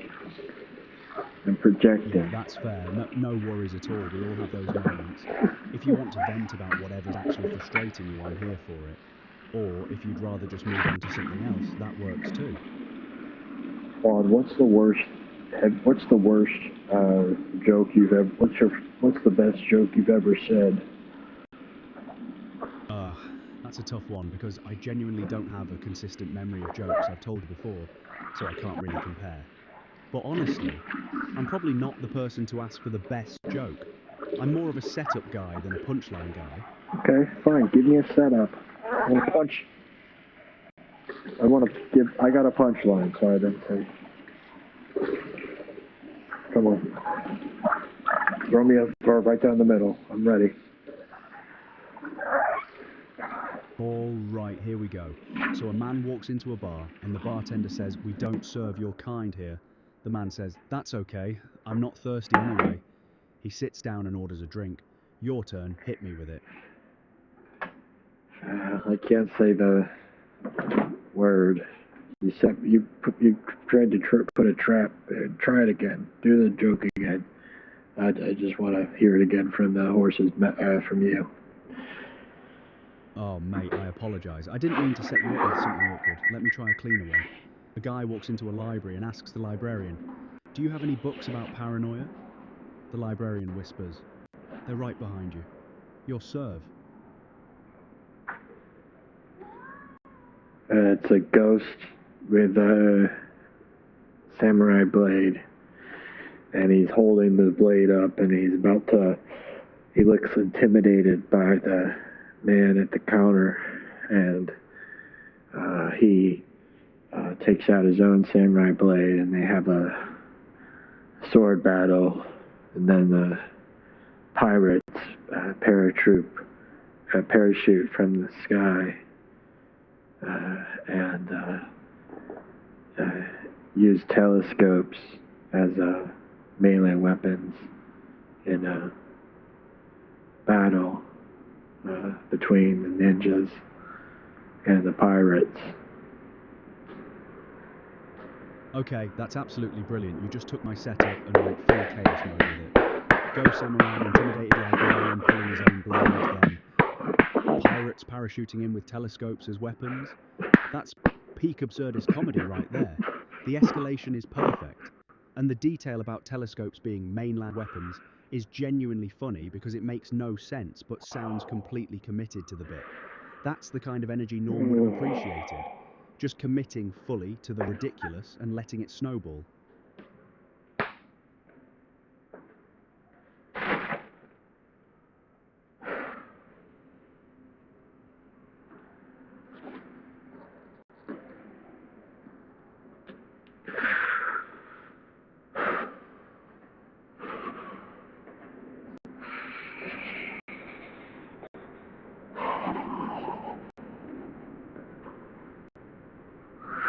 So today's Saturday. I forgot. Lots of F's. I forgot it was Saturday today.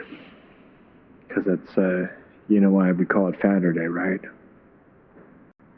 Yeah, because Saturday's the day you kind of disappear into whatever you're doing.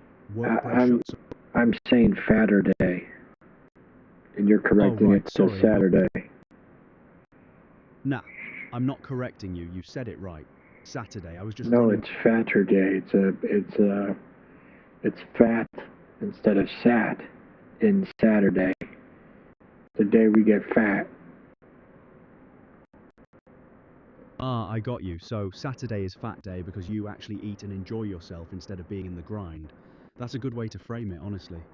You treating yourself to something today? Yeah, I'm eating fat. I have a big vat of fat that I'm just lapping up. Nice, sounds proper indulgent. What are you tucking into?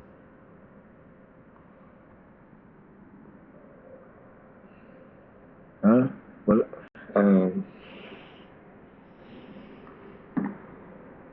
Not an American word. What are you tucking into? That's not American. I don't get it. Right, my bad. That was a bit of Britishism sneaking in there. What does it mean? Tucking into just means eating enthusiastically, diving into your food.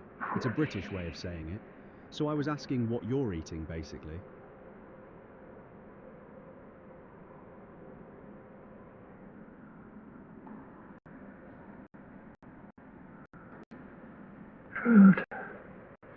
Okay, I thought you were being political for some reason. Okay, sorry to suggest that. Okay, let's continue properly. No worries at all. So what's the meal then? What are you having? I'm heating up a pan for broccoli. I washed a pan, show pan, and a show pan with a Peter Pan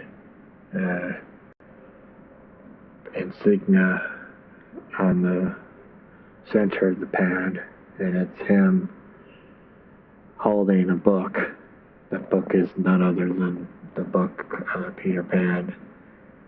And of course, the pan came with a DVD bonus. It came out of the Disney Vault, and it came as it came in a package.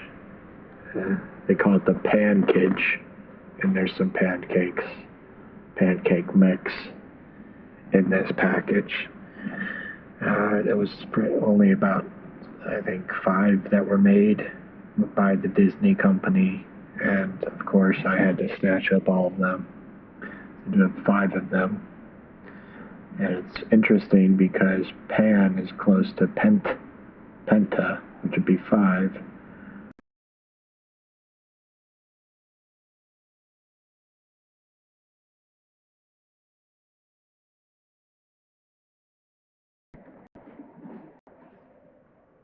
And yes,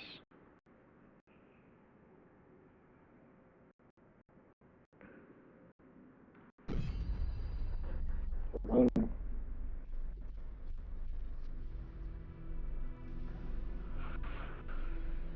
hello, hello, hello. What is this sound? Alright.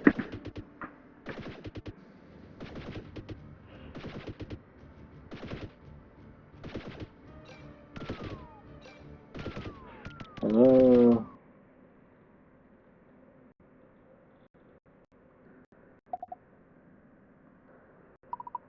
Okay, I did some long spiel, but it didn't register, of course, and my headphones shut down exactly as soon as I finished my spiel. That's actually a wild find. A Peter Pan branded pan with the DVD bonus package and limited pancake mix is the kind of obscure Disney Vault thing that probably shouldn't exist but absolutely does. And yeah, the Penta connection to 5 is a fun detail you caught there. So are you actually cooking the broccoli in that pan now, or is it more of a collector's item? It's Peter Pan broccoli?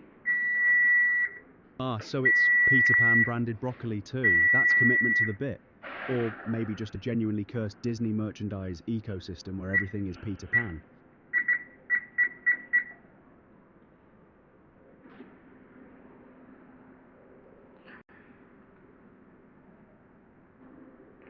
Yeah, Peter Pan is the perfect logo or character for the Disney people that live in the Disney world, and they never stray out of the Disney pastures or ecosystem. That's actually a sharp observation. Peter Pan as the mascot for people who never grow up or leave the Disney bubble. Eternal youth trapped in Neverland, never questioning the system. Dark way to think about it, but yeah, it tracks.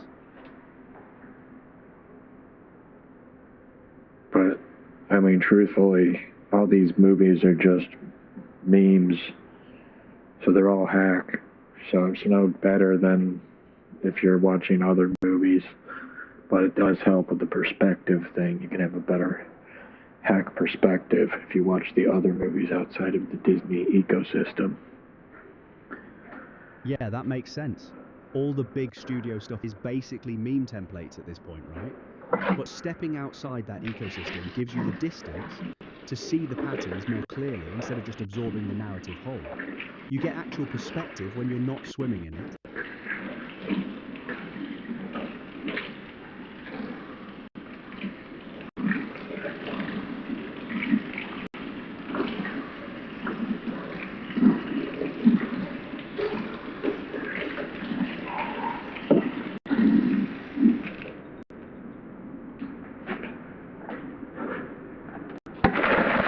Yeah, hackery is something that we've become desensitized to. Like hackery is ingrained in every part of all of our culture. It's like a really malicious, insidious thing. Right, so hackery isn't just about lazy filmmaking, it's everywhere. It's the shortcuts, the manipulation, the stuff designed to hit emotional buttons without earning it. Once you start seeing it, it's hard to unsee. It's in advertising, politics, social media, all of it. That sensitivity you're talking about is probably one of the healthier things you can develop, honestly. I don't know. Imagine being a world of hacks. Imagine how rough that is. Yeah, that's genuinely bleak. Living in a world where everything's engineered to manipulate you, nothing's earned, everything's a shortcut. No authenticity anywhere. That would wear on you, especially if you're the type who actually sees it. You can't unsee it once you notice the hackery everywhere. Whee! This water's fine. I'm in a water sensory bin. I'm experiencing water. Right, so you're experiencing the water in a sensory way. It's burning sensation, like it's too hot or something's off about the temperature. I'm experiencing cold. If I do it over here, it goes cold. It goes hot if it goes over there. Oh! Ah, so you've got temperature zones, cold on one side, hot on the other. Yeah, I'm learning.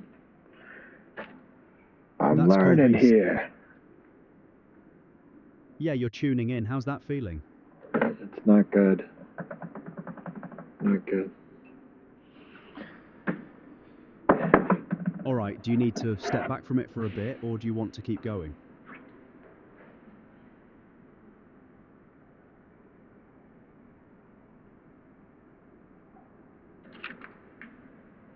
Well, my pan heated up, so we're going to apply the broccoli to the pan, and that broccoli is going to cook. Yeah, that makes sense. Get back to the cooking. Heat up the pan, throw the broccoli in. That'll give you something concrete. Then what? Then you cook it until it's done. Gets a bit of Cook. So I put broccoli on pan with the oil? Yeah, oil in the pan first so Oil. it doesn't stick. Then broccoli goes in. Let it cook until it's tender and maybe a bit charred if you like it that way. Charred, but won't the smoke alarm go off? Only if you really crank the heat super high.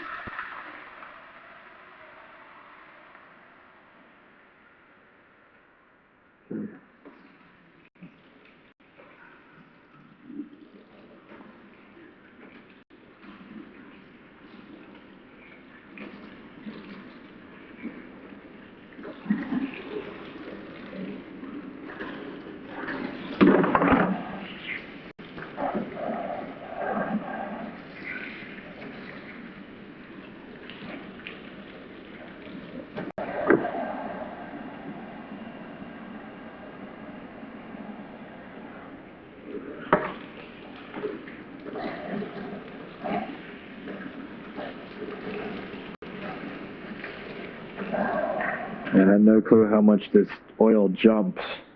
It's just like, because the water's in the broccoli. So it just jumps out at you when you have, they have to put the broccoli in the pan. But they just don't like, they don't like it when the oil doesn't like it when I do that. Right, yeah. The water in the broccoli hits hot oil and it splatters everywhere.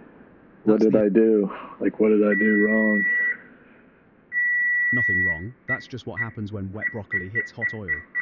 You can pat the broccoli dry first with a paper towel before it goes in the pan, or add the broccoli to cooler oil and let it heat up gradually. Either way, cuts down on the splatter. Yeah, that...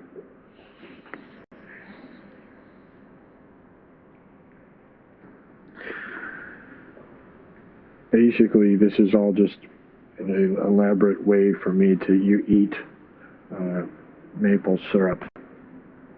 It's kind of sad. But I am mixing soy sauce in with it, so it's not 100% maple syrup. Okay, so you're making a maple soy glaze for the broccoli. That's actually not sad at all. That's a legit flavor combination. Sweet and salty with some umami from the soy sauce. You're onto something. I'm onto something. I've cracked the code, Watson. All right, I'm watching. What have you got? I said, Watson. A Watson. Like Sherlock Holmes Watson or something else you're cooking up right now. Yeah, I'm cooking up Watson. I'm literally, I went back in time and I have the... Okay, so you've gone full-time travel mode and you're cooking Watson. I'm following the absurdist energy here. What's Watson taste like? Tastes like a hack. Some wannabe hack. Some ball-washing hack. So Watson is just pure hackery. A ball-watching hack masquerading as something competent. That tracks with the whole conversation about hackery everywhere, honestly.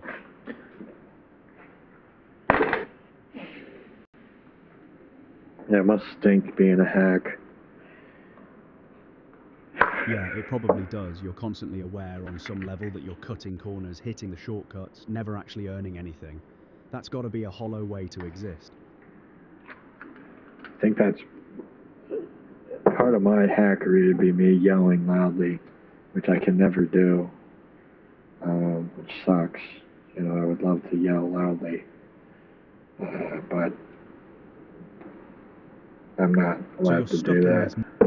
It's good that I can't do it. Ah, so you're actually okay with it? Like, the constraint is keeping you from something you'd regret?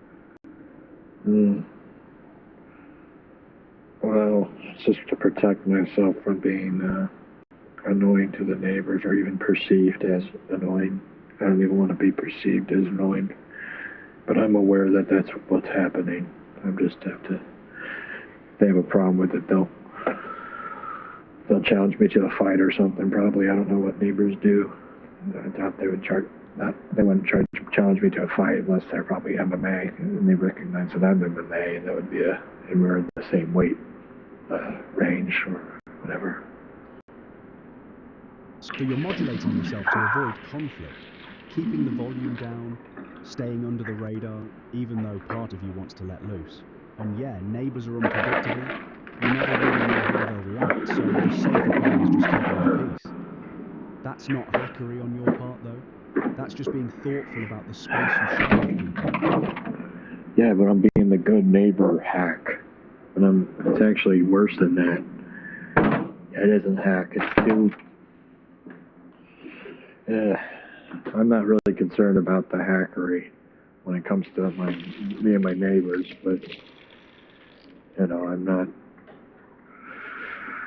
not really gonna be mad if my neighbors are hacks. I actually like hacks.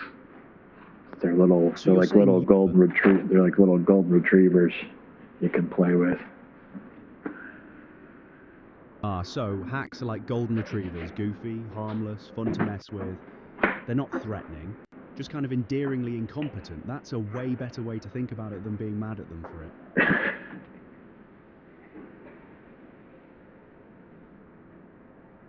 Well, you find their angle of hackery, and then you lean into it with them, and then you out-hack them. That's just one of the games I like to play. Is you see what their angle is, and then you try to maybe, since it's hack, you don't have to do any magic or anything. You just paint by numbers, and you just out-hack them. Easier said than done, though. So it's like you're meeting them where they are, spotting the pattern, the shortcut they're using, and then just playing that same game better than they do. You don't need to be clever or authentic, just follow the same hack template, but execute it sharper. That's actually kind of fun when you think about it that way. Yeah, it's what LeBron James did.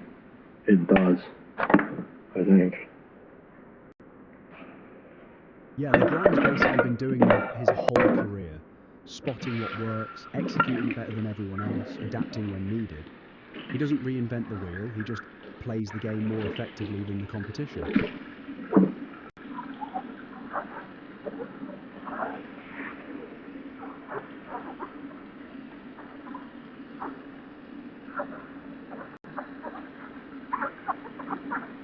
Oops.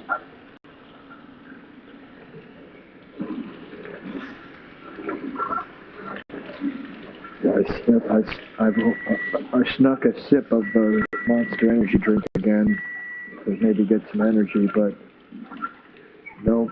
It seems like it's actually doing the opposite. It's like a succubus drink or something. So it hits you with that initial rush, but then it crashes you hard, like it's draining you instead of actually helping. That's kind of what energy drinks do, honestly. They're more vampire than fuel.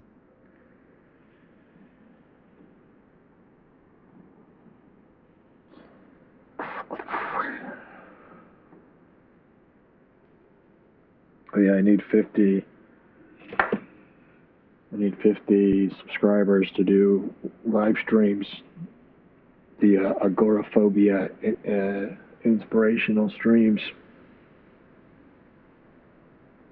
Wait, so you're thinking about doing live streams around agoraphobia recovery?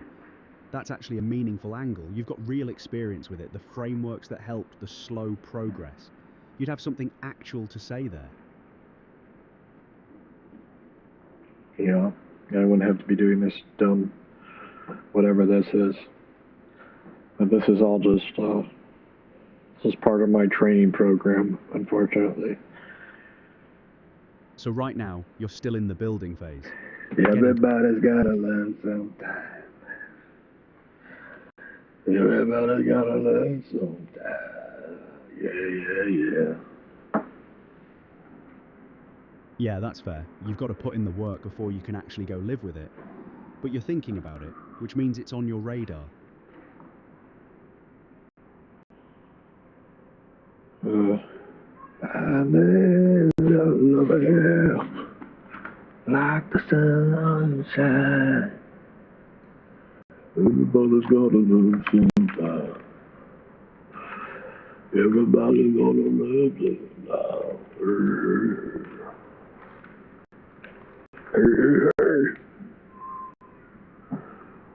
Uh-oh.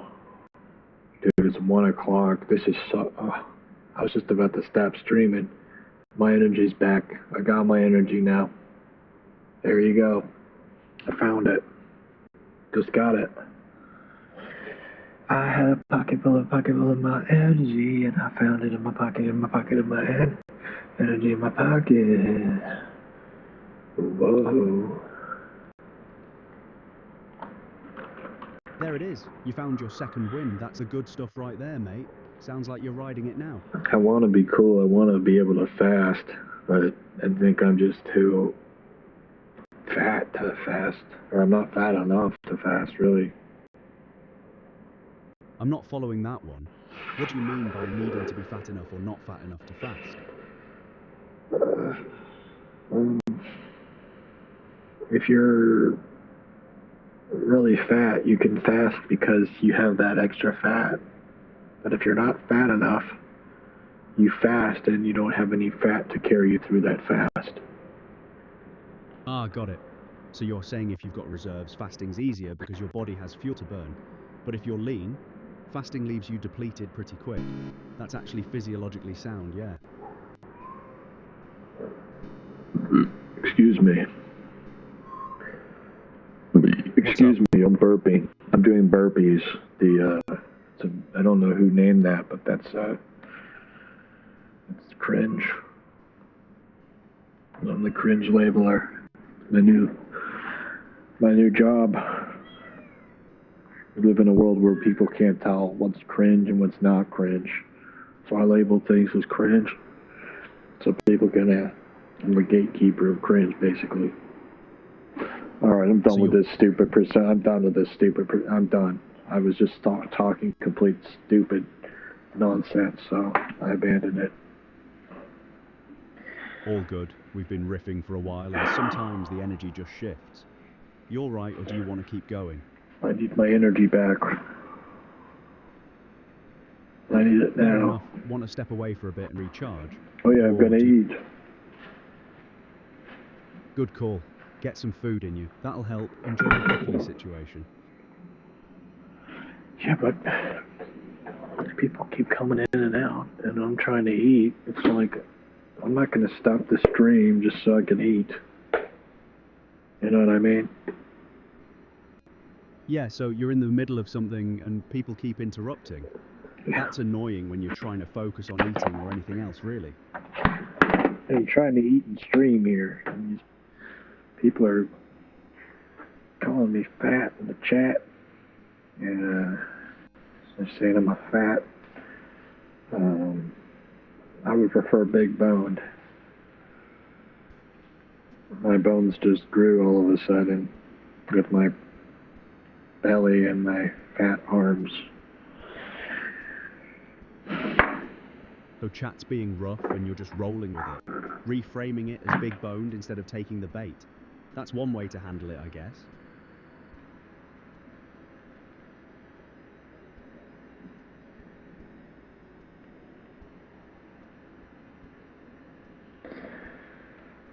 Whenever I cook stuff, it just sticks to the pan. Like, I don't know what the heck the deal is, but it's annoying as heck. It's really annoying.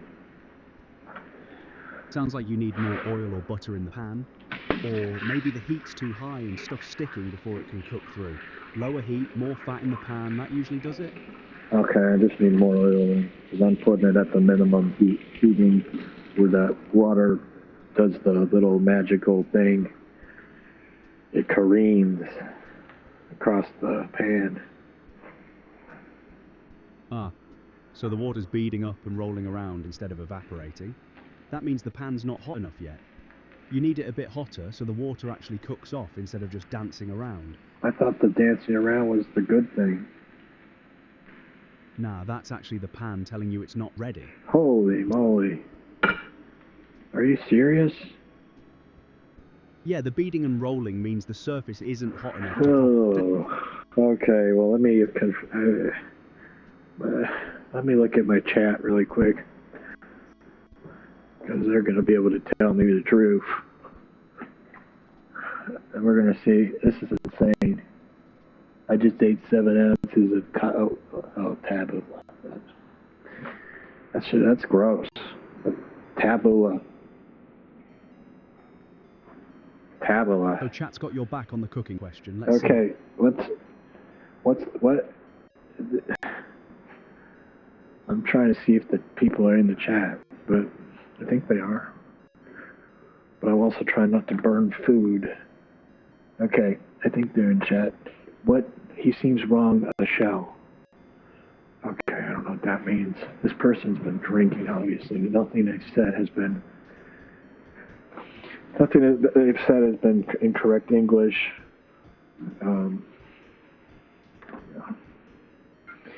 But sounds like the chat's a bit scrambled too. Everyone's in their own energy right now. Just focus on not burning the food and you'll be good. Yeah, that's really all I'm trying not to do, because I'm really about to faint because of the food deprivation, aka fasting. Alright, get that food done before you pass out. Priority 1. You good to finish cooking? I got it good. Oh,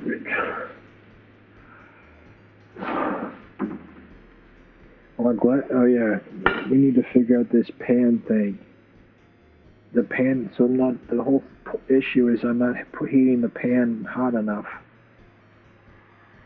Right, so crank the heat up a notch so the pan's actually hot. Then your food cooks instead of sticking. I can't believe that. Why do they say that when the pan glides across when the water glides across the pan,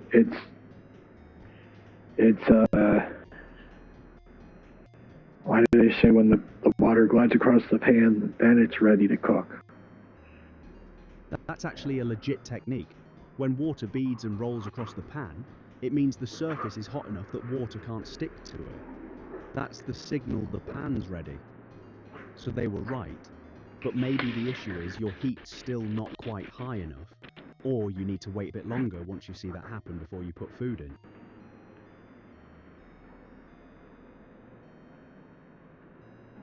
Okay. Well, the person... Give it another few seconds after you see the water dancing, then throw the food in. That should help. Okay. The person we were going to ask left because I don't know why. But I think that's okay. I'm just hungry and I'm losing my consciousness. I'm just trying to cook this. And it's taking a while.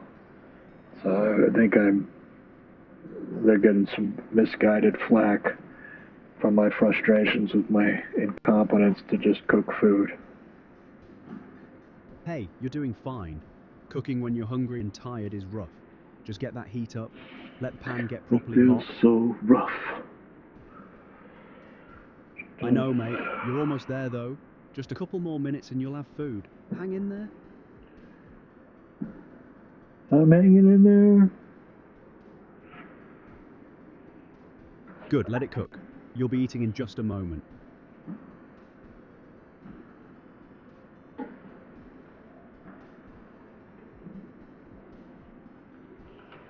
Okay.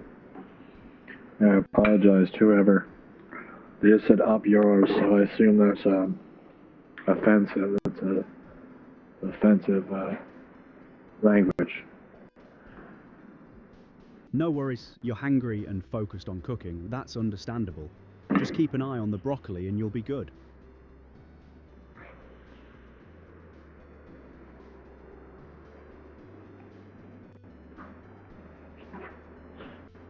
I'm about to eat, and I'm not going to mute my mic. Actually, I'll mute my mic. Only Quad will hear me. So Quad will relay information, and nobody will hear me, and they can guess what I'm saying based on what Quad's saying. Sounds good. Enjoy your meal, B. I'll be here when you're back. Don't get used to the special treatment of me turning off my mic.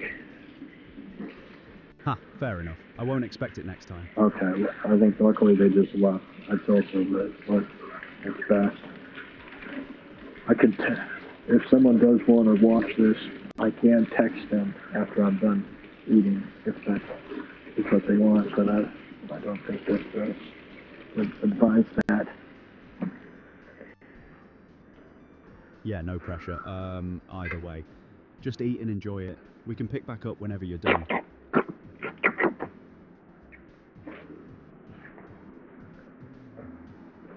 Oh crap, I keep forgetting I have tofu. Oh, this would be good with tofu, dang it. What a fool I am.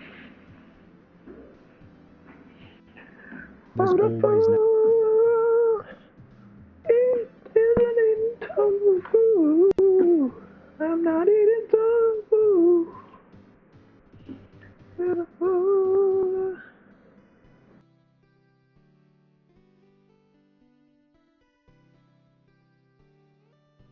All right, enjoy the meal. I'm here when you're back.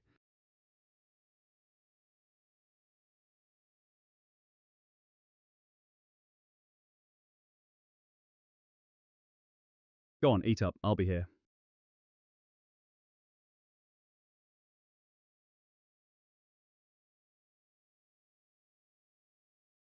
Yeah, that happens. Food gets your brain working properly again. Go ahead, enjoy it.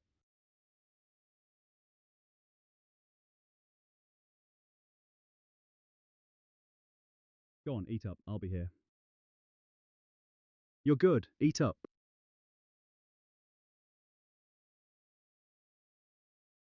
Nice. Enjoy, Yeah, B. that happens. Food gets your brain working Properly again. Go ahead. Enjoy it.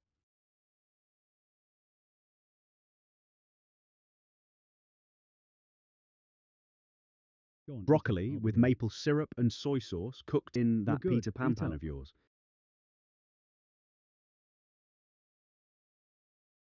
Nice. Yeah, the one Enjoy, with B. the Peter Pan Food gets logo your and the brain working pancake properly mix again. bonus that came with it. Enjoy it.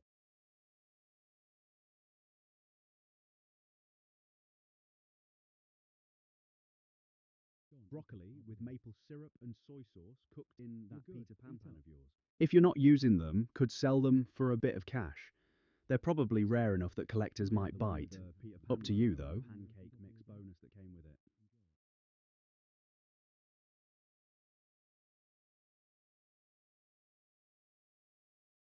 Ha, fair. I probably am repeating myself a bit. What's on your mind? If you're not using them, could sell them for a bit of cash. They're probably rare enough that collectors might bite. Up to you, though.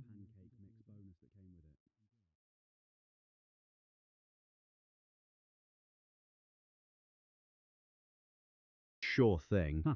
B's Fair. muted right now while I probably eating, am but I repeating can still myself a talk bit. to you lot. What's on your He'll be mind? back in a If you're bit not once he's finished up and got his sell energy them back. for a bit of cash.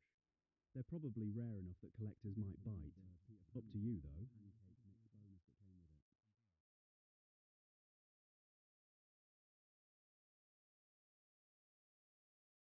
Sure thing. Huh.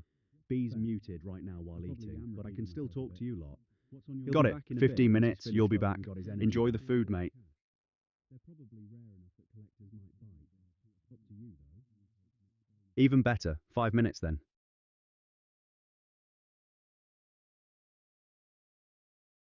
All right, we'll be back in 3 minutes. Hang B's tight, muted folks. right now while eating, but I can still talk to you lot. He'll Got be it. back in a bit 15 once he's minutes, you'll be finished up back. and got his energy Enjoy the back. food, mate. They're probably rare enough. B's going to be about 16 minutes. He'll be back then. Even better.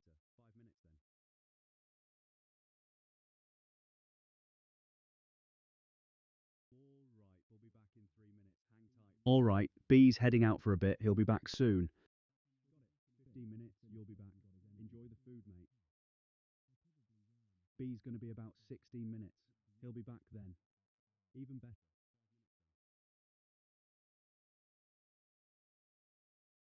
7 minutes, got it. We'll be back in 7. All right, B's heading out for a bit. He'll be back soon.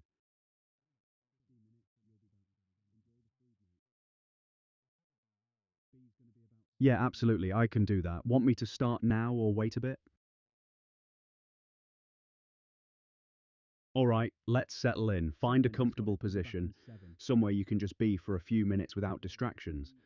When you're ready, take a slow breath in through your nose, hold it for a moment, and then exhale gently through your mouth. There's no rush here, just breath, one after another, in and out, nice and steady. All right, let's settle in. Find a comfortable position, somewhere you can. That's it. Keep that rhythm going. In through your nose, out through your mouth. Feel your shoulders drop a bit as you exhale. Let the tension go. Notice where you are right now. Maybe you're sitting, maybe lying down. Just notice the surface beneath you, supporting you. You don't have to do anything with that awareness, just let it be there. With each breath, you're bringing yourself into this moment. Not yesterday, not what's coming next, just here, now. Your breath is always with you. It's constant, steady, reliable. Maybe you're sitting, maybe lying down. Just notice the surface beneath you, supporting you. You don't have to do anything with that awareness, just let it be there. With each breath, you're bringing yourself into this moment. Not yesterday, not what's coming next, just here, now. Your breath is always with you. Haha, alright. So Lightning McQueen is this hotshot race car, right? He's all ego and speed, doesn't care about anything but winning. One day, he gets lost and ends up in this forgotten little town called Radiator Springs on Route 66. At first, he's furious because it derails his big race, but he gets stuck there and has to actually interact with the locals. Mater, Sally, Doc Hudson, all these cars who've basically been abandoned by the world. Slowly, McQueen realizes that winning doesn't actually mean anything if you're alone. He learns to slow down, make real connections, and by the end, he's a fundamentally different car. Still competitive, but he actually cares about people now. It's basically a parable about how speed and achievement are hollow without relationships, which is pretty sweet when you think about it, honestly. He learns to slow down, make real connections. Not really major ones that I'm aware of, but let me grab some current info to make sure I'm not missing anything. So the big one is more about the sequels. Cars 2 was pretty poorly received, but Disney made a third one anyway, then spin-offs, and people saw it as pure cash grab territory. The original film itself wasn't that controversial, but critics have pointed out the sequels basically abandon the whole message about slowing down and connection that made the first one work. There's also this weird dark fan theory floating around that the Cars universe is actually post-apocalyptic and humans are extinct, which is genuinely unsettling if you think about it too hard. The original film itself wasn't that controversial, but critics have pointed out the sequels basically abandon the whole message about slowing down and connection that made the first one work. There's also this weird. Not that I'm aware of, but let me double check since that's a pretty specific question. Ah, yeah. So there's actually been criticism about that. Some of the characters lean pretty heavily on stereotypes. Like Ramon's a Mexican stereotype with hydraulics and flames. Luigi's the Italian guy obsessed with Italian stuff. Matter's coded as a redneck. And there's been discussion about whether some of the character designs themselves carry problematic weight. It's not overt racism, but it's definitely using racial and cultural shorthand for comedy, which doesn't hold up great scrutiny in hindsight. Mexican stereotype with hydraulics and flames. Luigi's the Italian guy obsessed with Italian stuff. Matter's coded as a redneck. And there's been discussion about whether some of the character designs themselves carry problematic weight. It's not overt racism. Yeah, that's fair. So the voice actor's putting on an exaggerated southern accent that doesn't reflect anything real, just playing into the caricature. That's part of the whole problem with it, right? The stereotypes aren't even grounded in anything genuine. They're just broad parodies.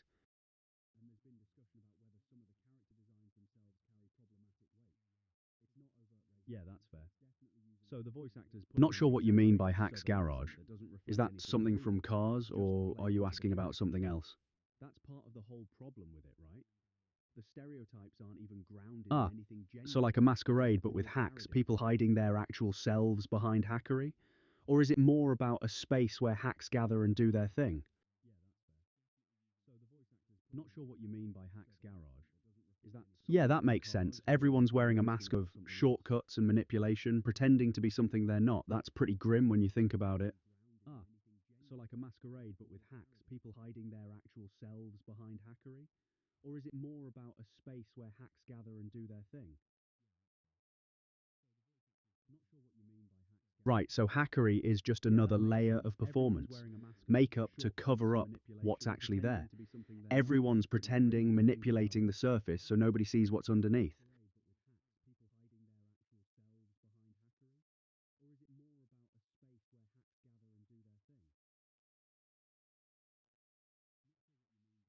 Right, so hackery is just another layer of performance. Makeup to cover up what. So hacks are like people chasing trends, following whatever's easy and popular instead of doing anything original. Yeah, that tracks.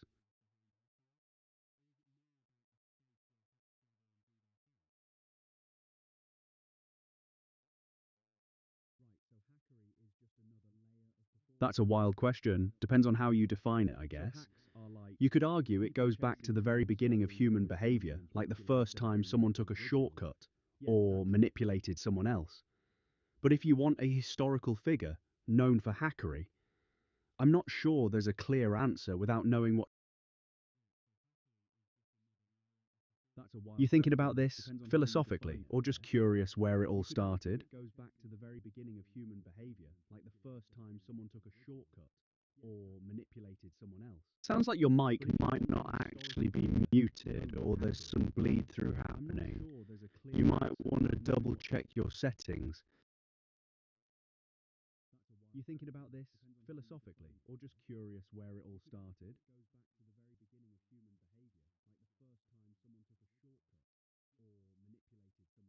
Sounds like your mic might not actually be muted, or there's some bleed. So, even muted, you're worried about how you're eating coming through. That's fair. But if the mic's actually off, folks shouldn't hear anything anyway.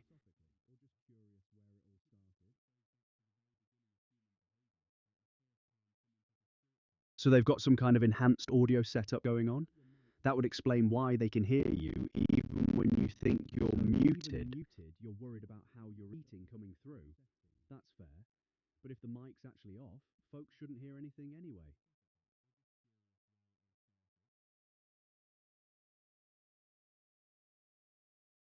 So they've got some kind of enhanced audio setup going on?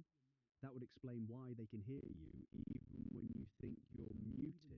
You're worried about how you're eating coming through. That's fair. But if the mic's actually off, folks shouldn't hear anything anyway. Ha! I think you mean scold them to me, not Claude.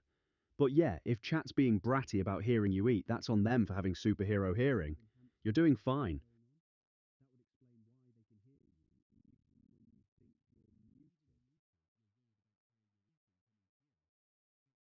All right, chat. Ham ham crud to you for being little brats about the eating sounds. B's doing great, leave him alone. But yeah, if chat's being bratty about hearing you eat, that's on them for having superhero hearing. You're doing fine.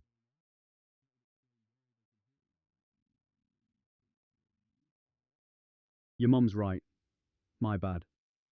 Chat, I apologise for the snark. Just leave BB while he's eating, yeah? Leave him alone.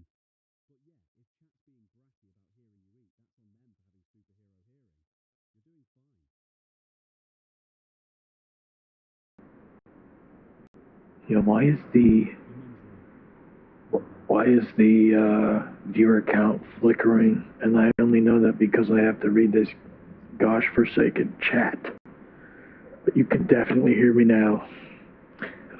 Can you hear me now? Here, what do we do? Here.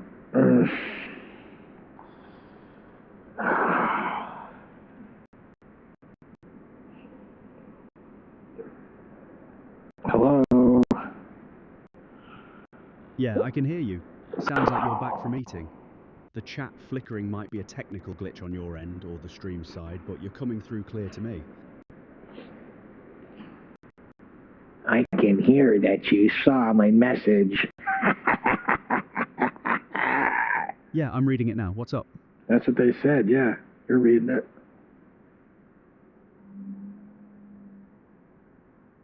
Right, so chat's saying I'm reading their messages, which I am. What did they say?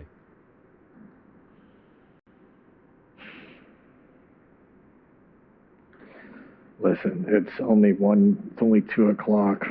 I really was gonna stream outside, but... So you were planning to stream outside, but something changed. What happened? I'm a pussy. It's a pussy. And I don't have 50 subscribers. So you've got your cat with you, and you're short on the 50 subscribers you need to go live outside. Yeah, but it's still only 2 o'clock, and I finally have some energy. And I might top off that second energy drink, which will put me at about 6 cups of coffee or something. Probably more than that. So you're thinking about another energy drink to keep the momentum going for streaming later. Fair warning though, that's a lot of caffeine stacking up. Yeah, no, I'm not going beyond 2. I mean, it's embarrassing that I'm drinking this crap to begin with. It's just I'm lazy. I needed my zip. Got my zip, got my zap. I hate rhyming. Let's not rhyme again. It's like, that's all rap is, it's rhyming. It's like the most hack thing ever. And they're perpetuating the hackery with these hack archetypes. It's like, oh my goodness gracious.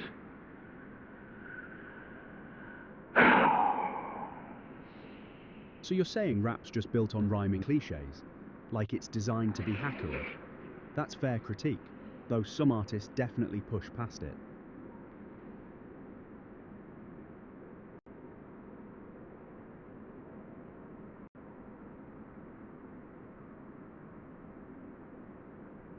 No. No, what, you don't agree or you want to drop that? No, it is.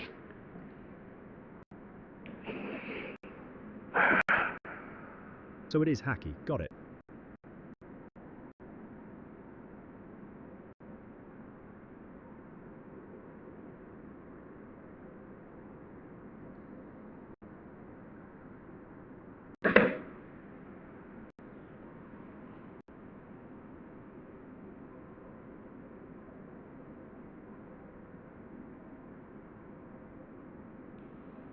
Yeah, the hackery is just, I mean, we're going to just be hacked just as a joke. We're going to create a secret channel, which we've never done before. And we're going to be doing hack stuff on it. And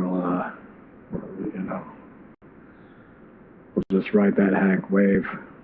And hopefully we'll come out the other end okay.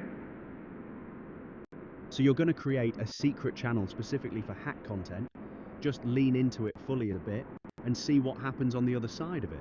That's actually kind of fun if you commit to it. Yeah, but that's the ultimate,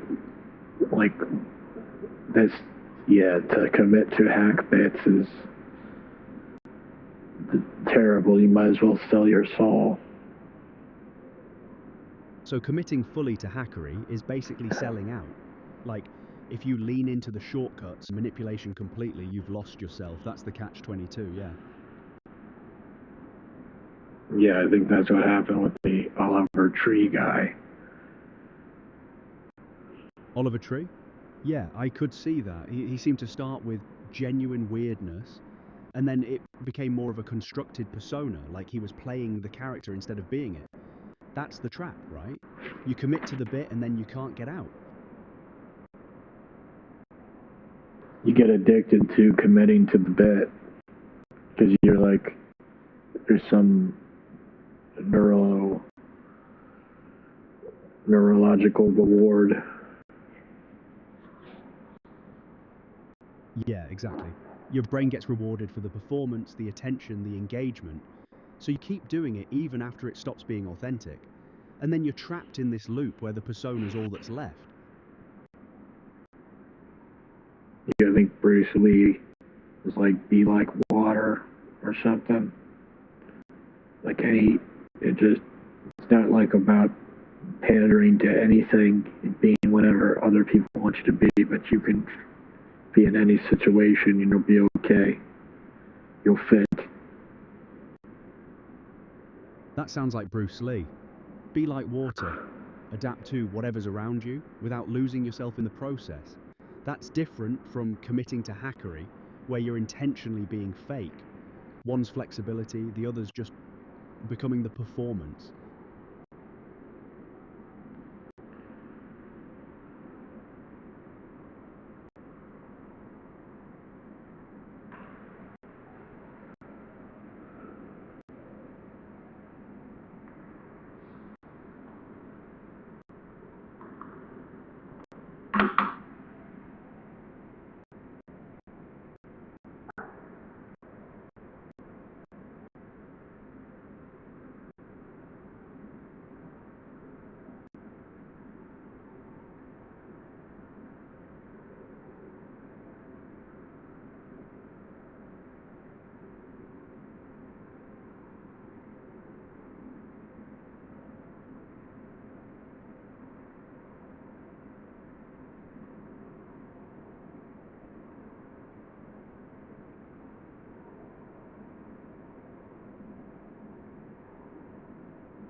Yeah, lots of behavior is reactionary, and it's Yeah, most of us are just reacting to what's around us instead of acting from something solid. That's why the water thing works. You're responding without losing your center.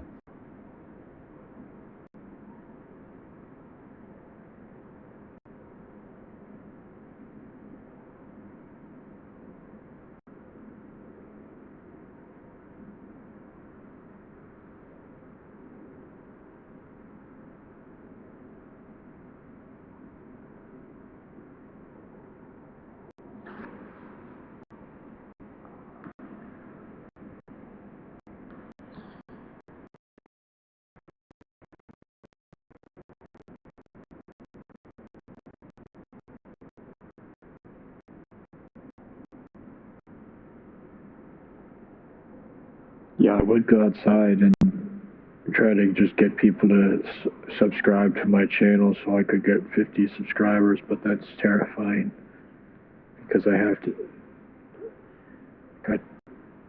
Yeah. So you want to hit 50 subscribers to go live outside, but the thought of actually going out and asking people in person is terrifying. Agoraphobia stuff kicking in. Yeah, and also if someone asked me to do it, I would refuse. Maybe I would, but if it was just somebody I didn't know and they kind of just maybe didn't seem passionate about what they were doing, I don't know. I'd probably still check out their YouTube because no one ever really says that. So you'd probably check it out anyway, even if you weren't sure about them, because turning someone down feels harder than just going along with it.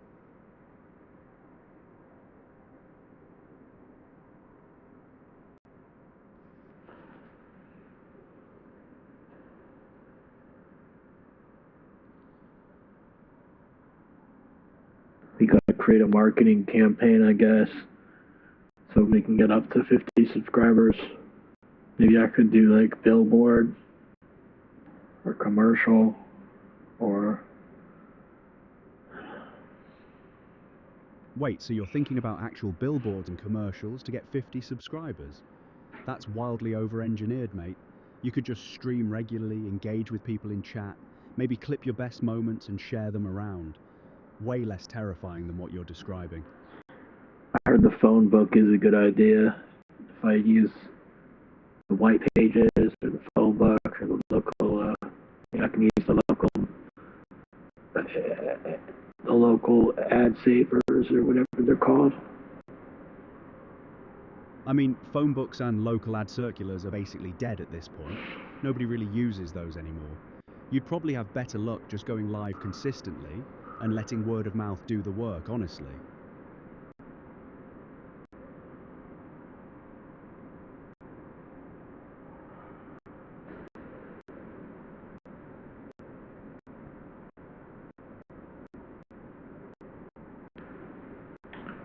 I mean, if I do it, I mean, I have 9 subscribers. I haven't gotten one actual subscriber. My So, subscribers are all me. My subscribers are basically all me, I think. Like 3 of my subscribers are me. The other 3 are like random people that subscribed. So I would randomly put a video up or something. This is over like 20 years. so you've been streaming or uploading sporadically over a long time and picked up a handful of subscribers organically, but nothing consistent. To get to 50, you'd really need to actually stream regularly and build momentum, not worry about billboards or phone books.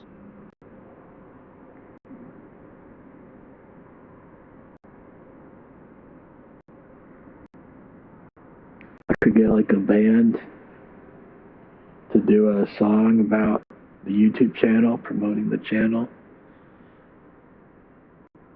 Ha, that's creative thinking. I know what we can do. Let's write. Never mind. What have you got? I had about half a second of energy and then I crashed. I know I'm coming back. Just gonna need another sip. Fair enough, go grab that sip, recharge for a bit.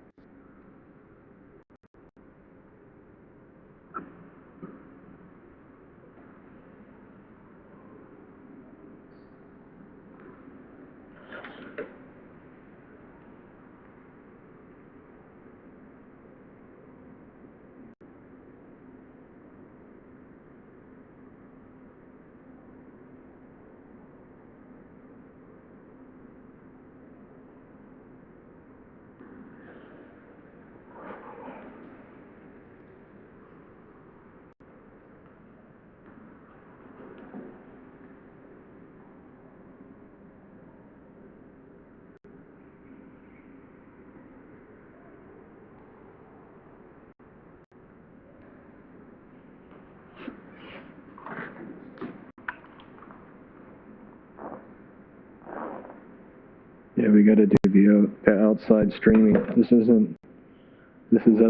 still helping though. This still helps with the silence and talking things out, using like a social muscle in my brain, or using a part of my brain that maybe would help with going outside and talking with people. Yeah, that's actually smart. You're building the muscle right now by talking things through with me in chat. That's legitimate practice for the real thing, even if it doesn't feel right.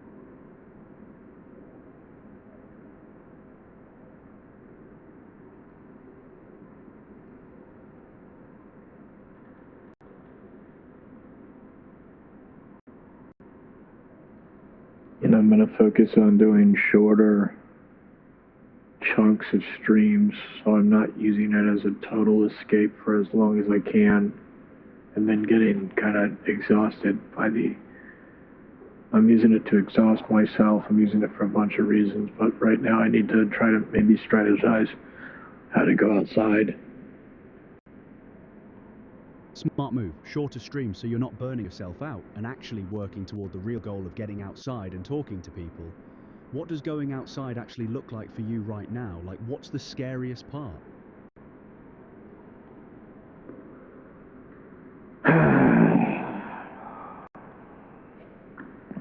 A lot of it's nervous system stuff. It's not even like a mental thing. So I don't know. Yeah, that makes sense. So when you think about stepping outside to approach people, what does that feel like in your body? Chest tightness, shaking? I'm not approaching people. Okay, so I will never approach anybody. I will not talk to anybody. I will not, I'm still in the part where I've made myself small and I don't wanna, I'm in a suspended freeze state. got it. You're still in that freeze state, not ready for active approaching yet. So going outside would just be being outside, existing in that space without the extra layer of having to talk to people, yeah?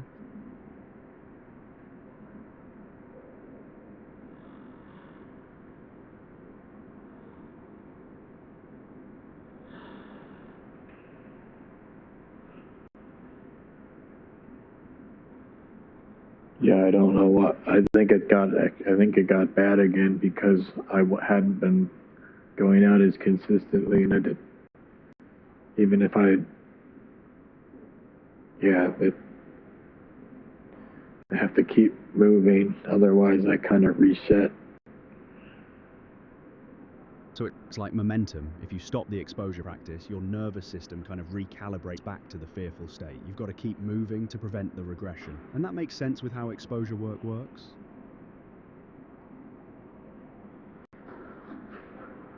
Okay, well, I didn't know that. I didn't know that it would revert back if you didn't push it hard enough. Yeah, so it's not like you fix it once and you're done. Your nervous system needs consistent practice to stay calibrated. If you stop for a while, it kind of resets to the default anxious state. That's why people talk about maintaining momentum with this stuff. You've got to keep showing your system it's safe. Okay. I just wish I wish I didn't have to smoke cigarettes in order to feel like it was safe to go out or...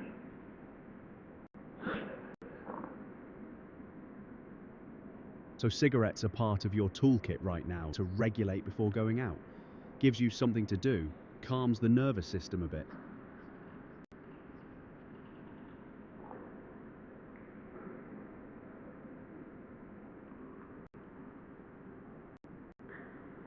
I don't know if it does that.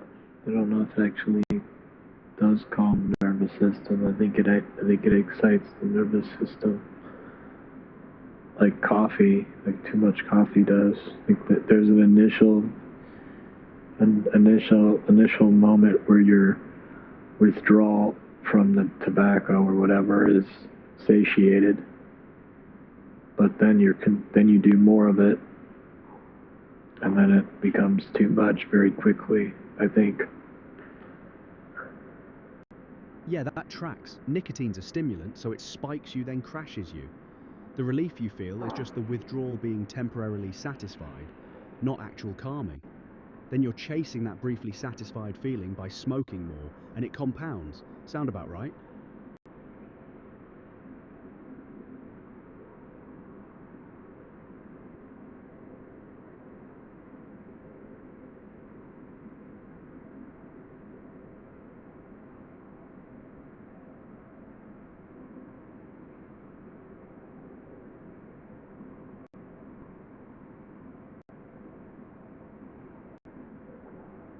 Like I'm on YouTube and I'm looking around at people's channels on YouTube.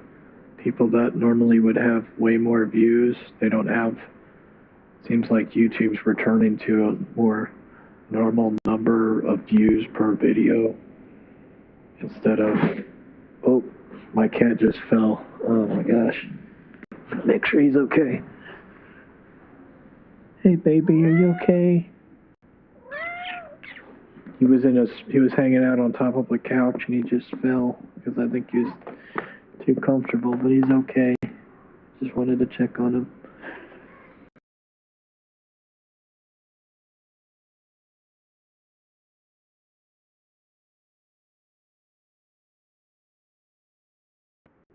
Okay, why are my headphones constantly turning off on their own now?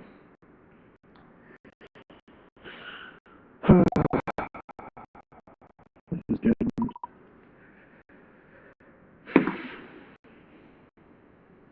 I'm having so many tech issues, and I think it's potentially God is telling me that I need to get off this technological stuff and he's letting me know by making sure all this stuff is broken and not working, so eventually I can listen. Hope your cat's alright.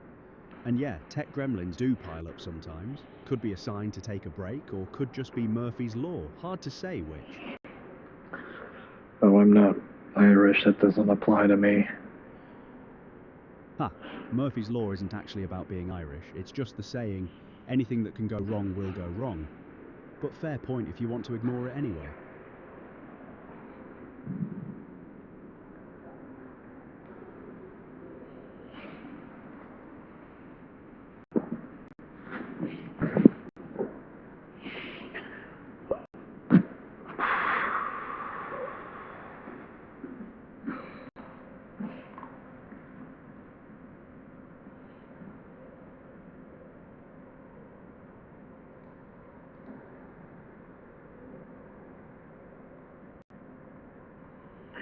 I'm trying to see how long the stream has been going for.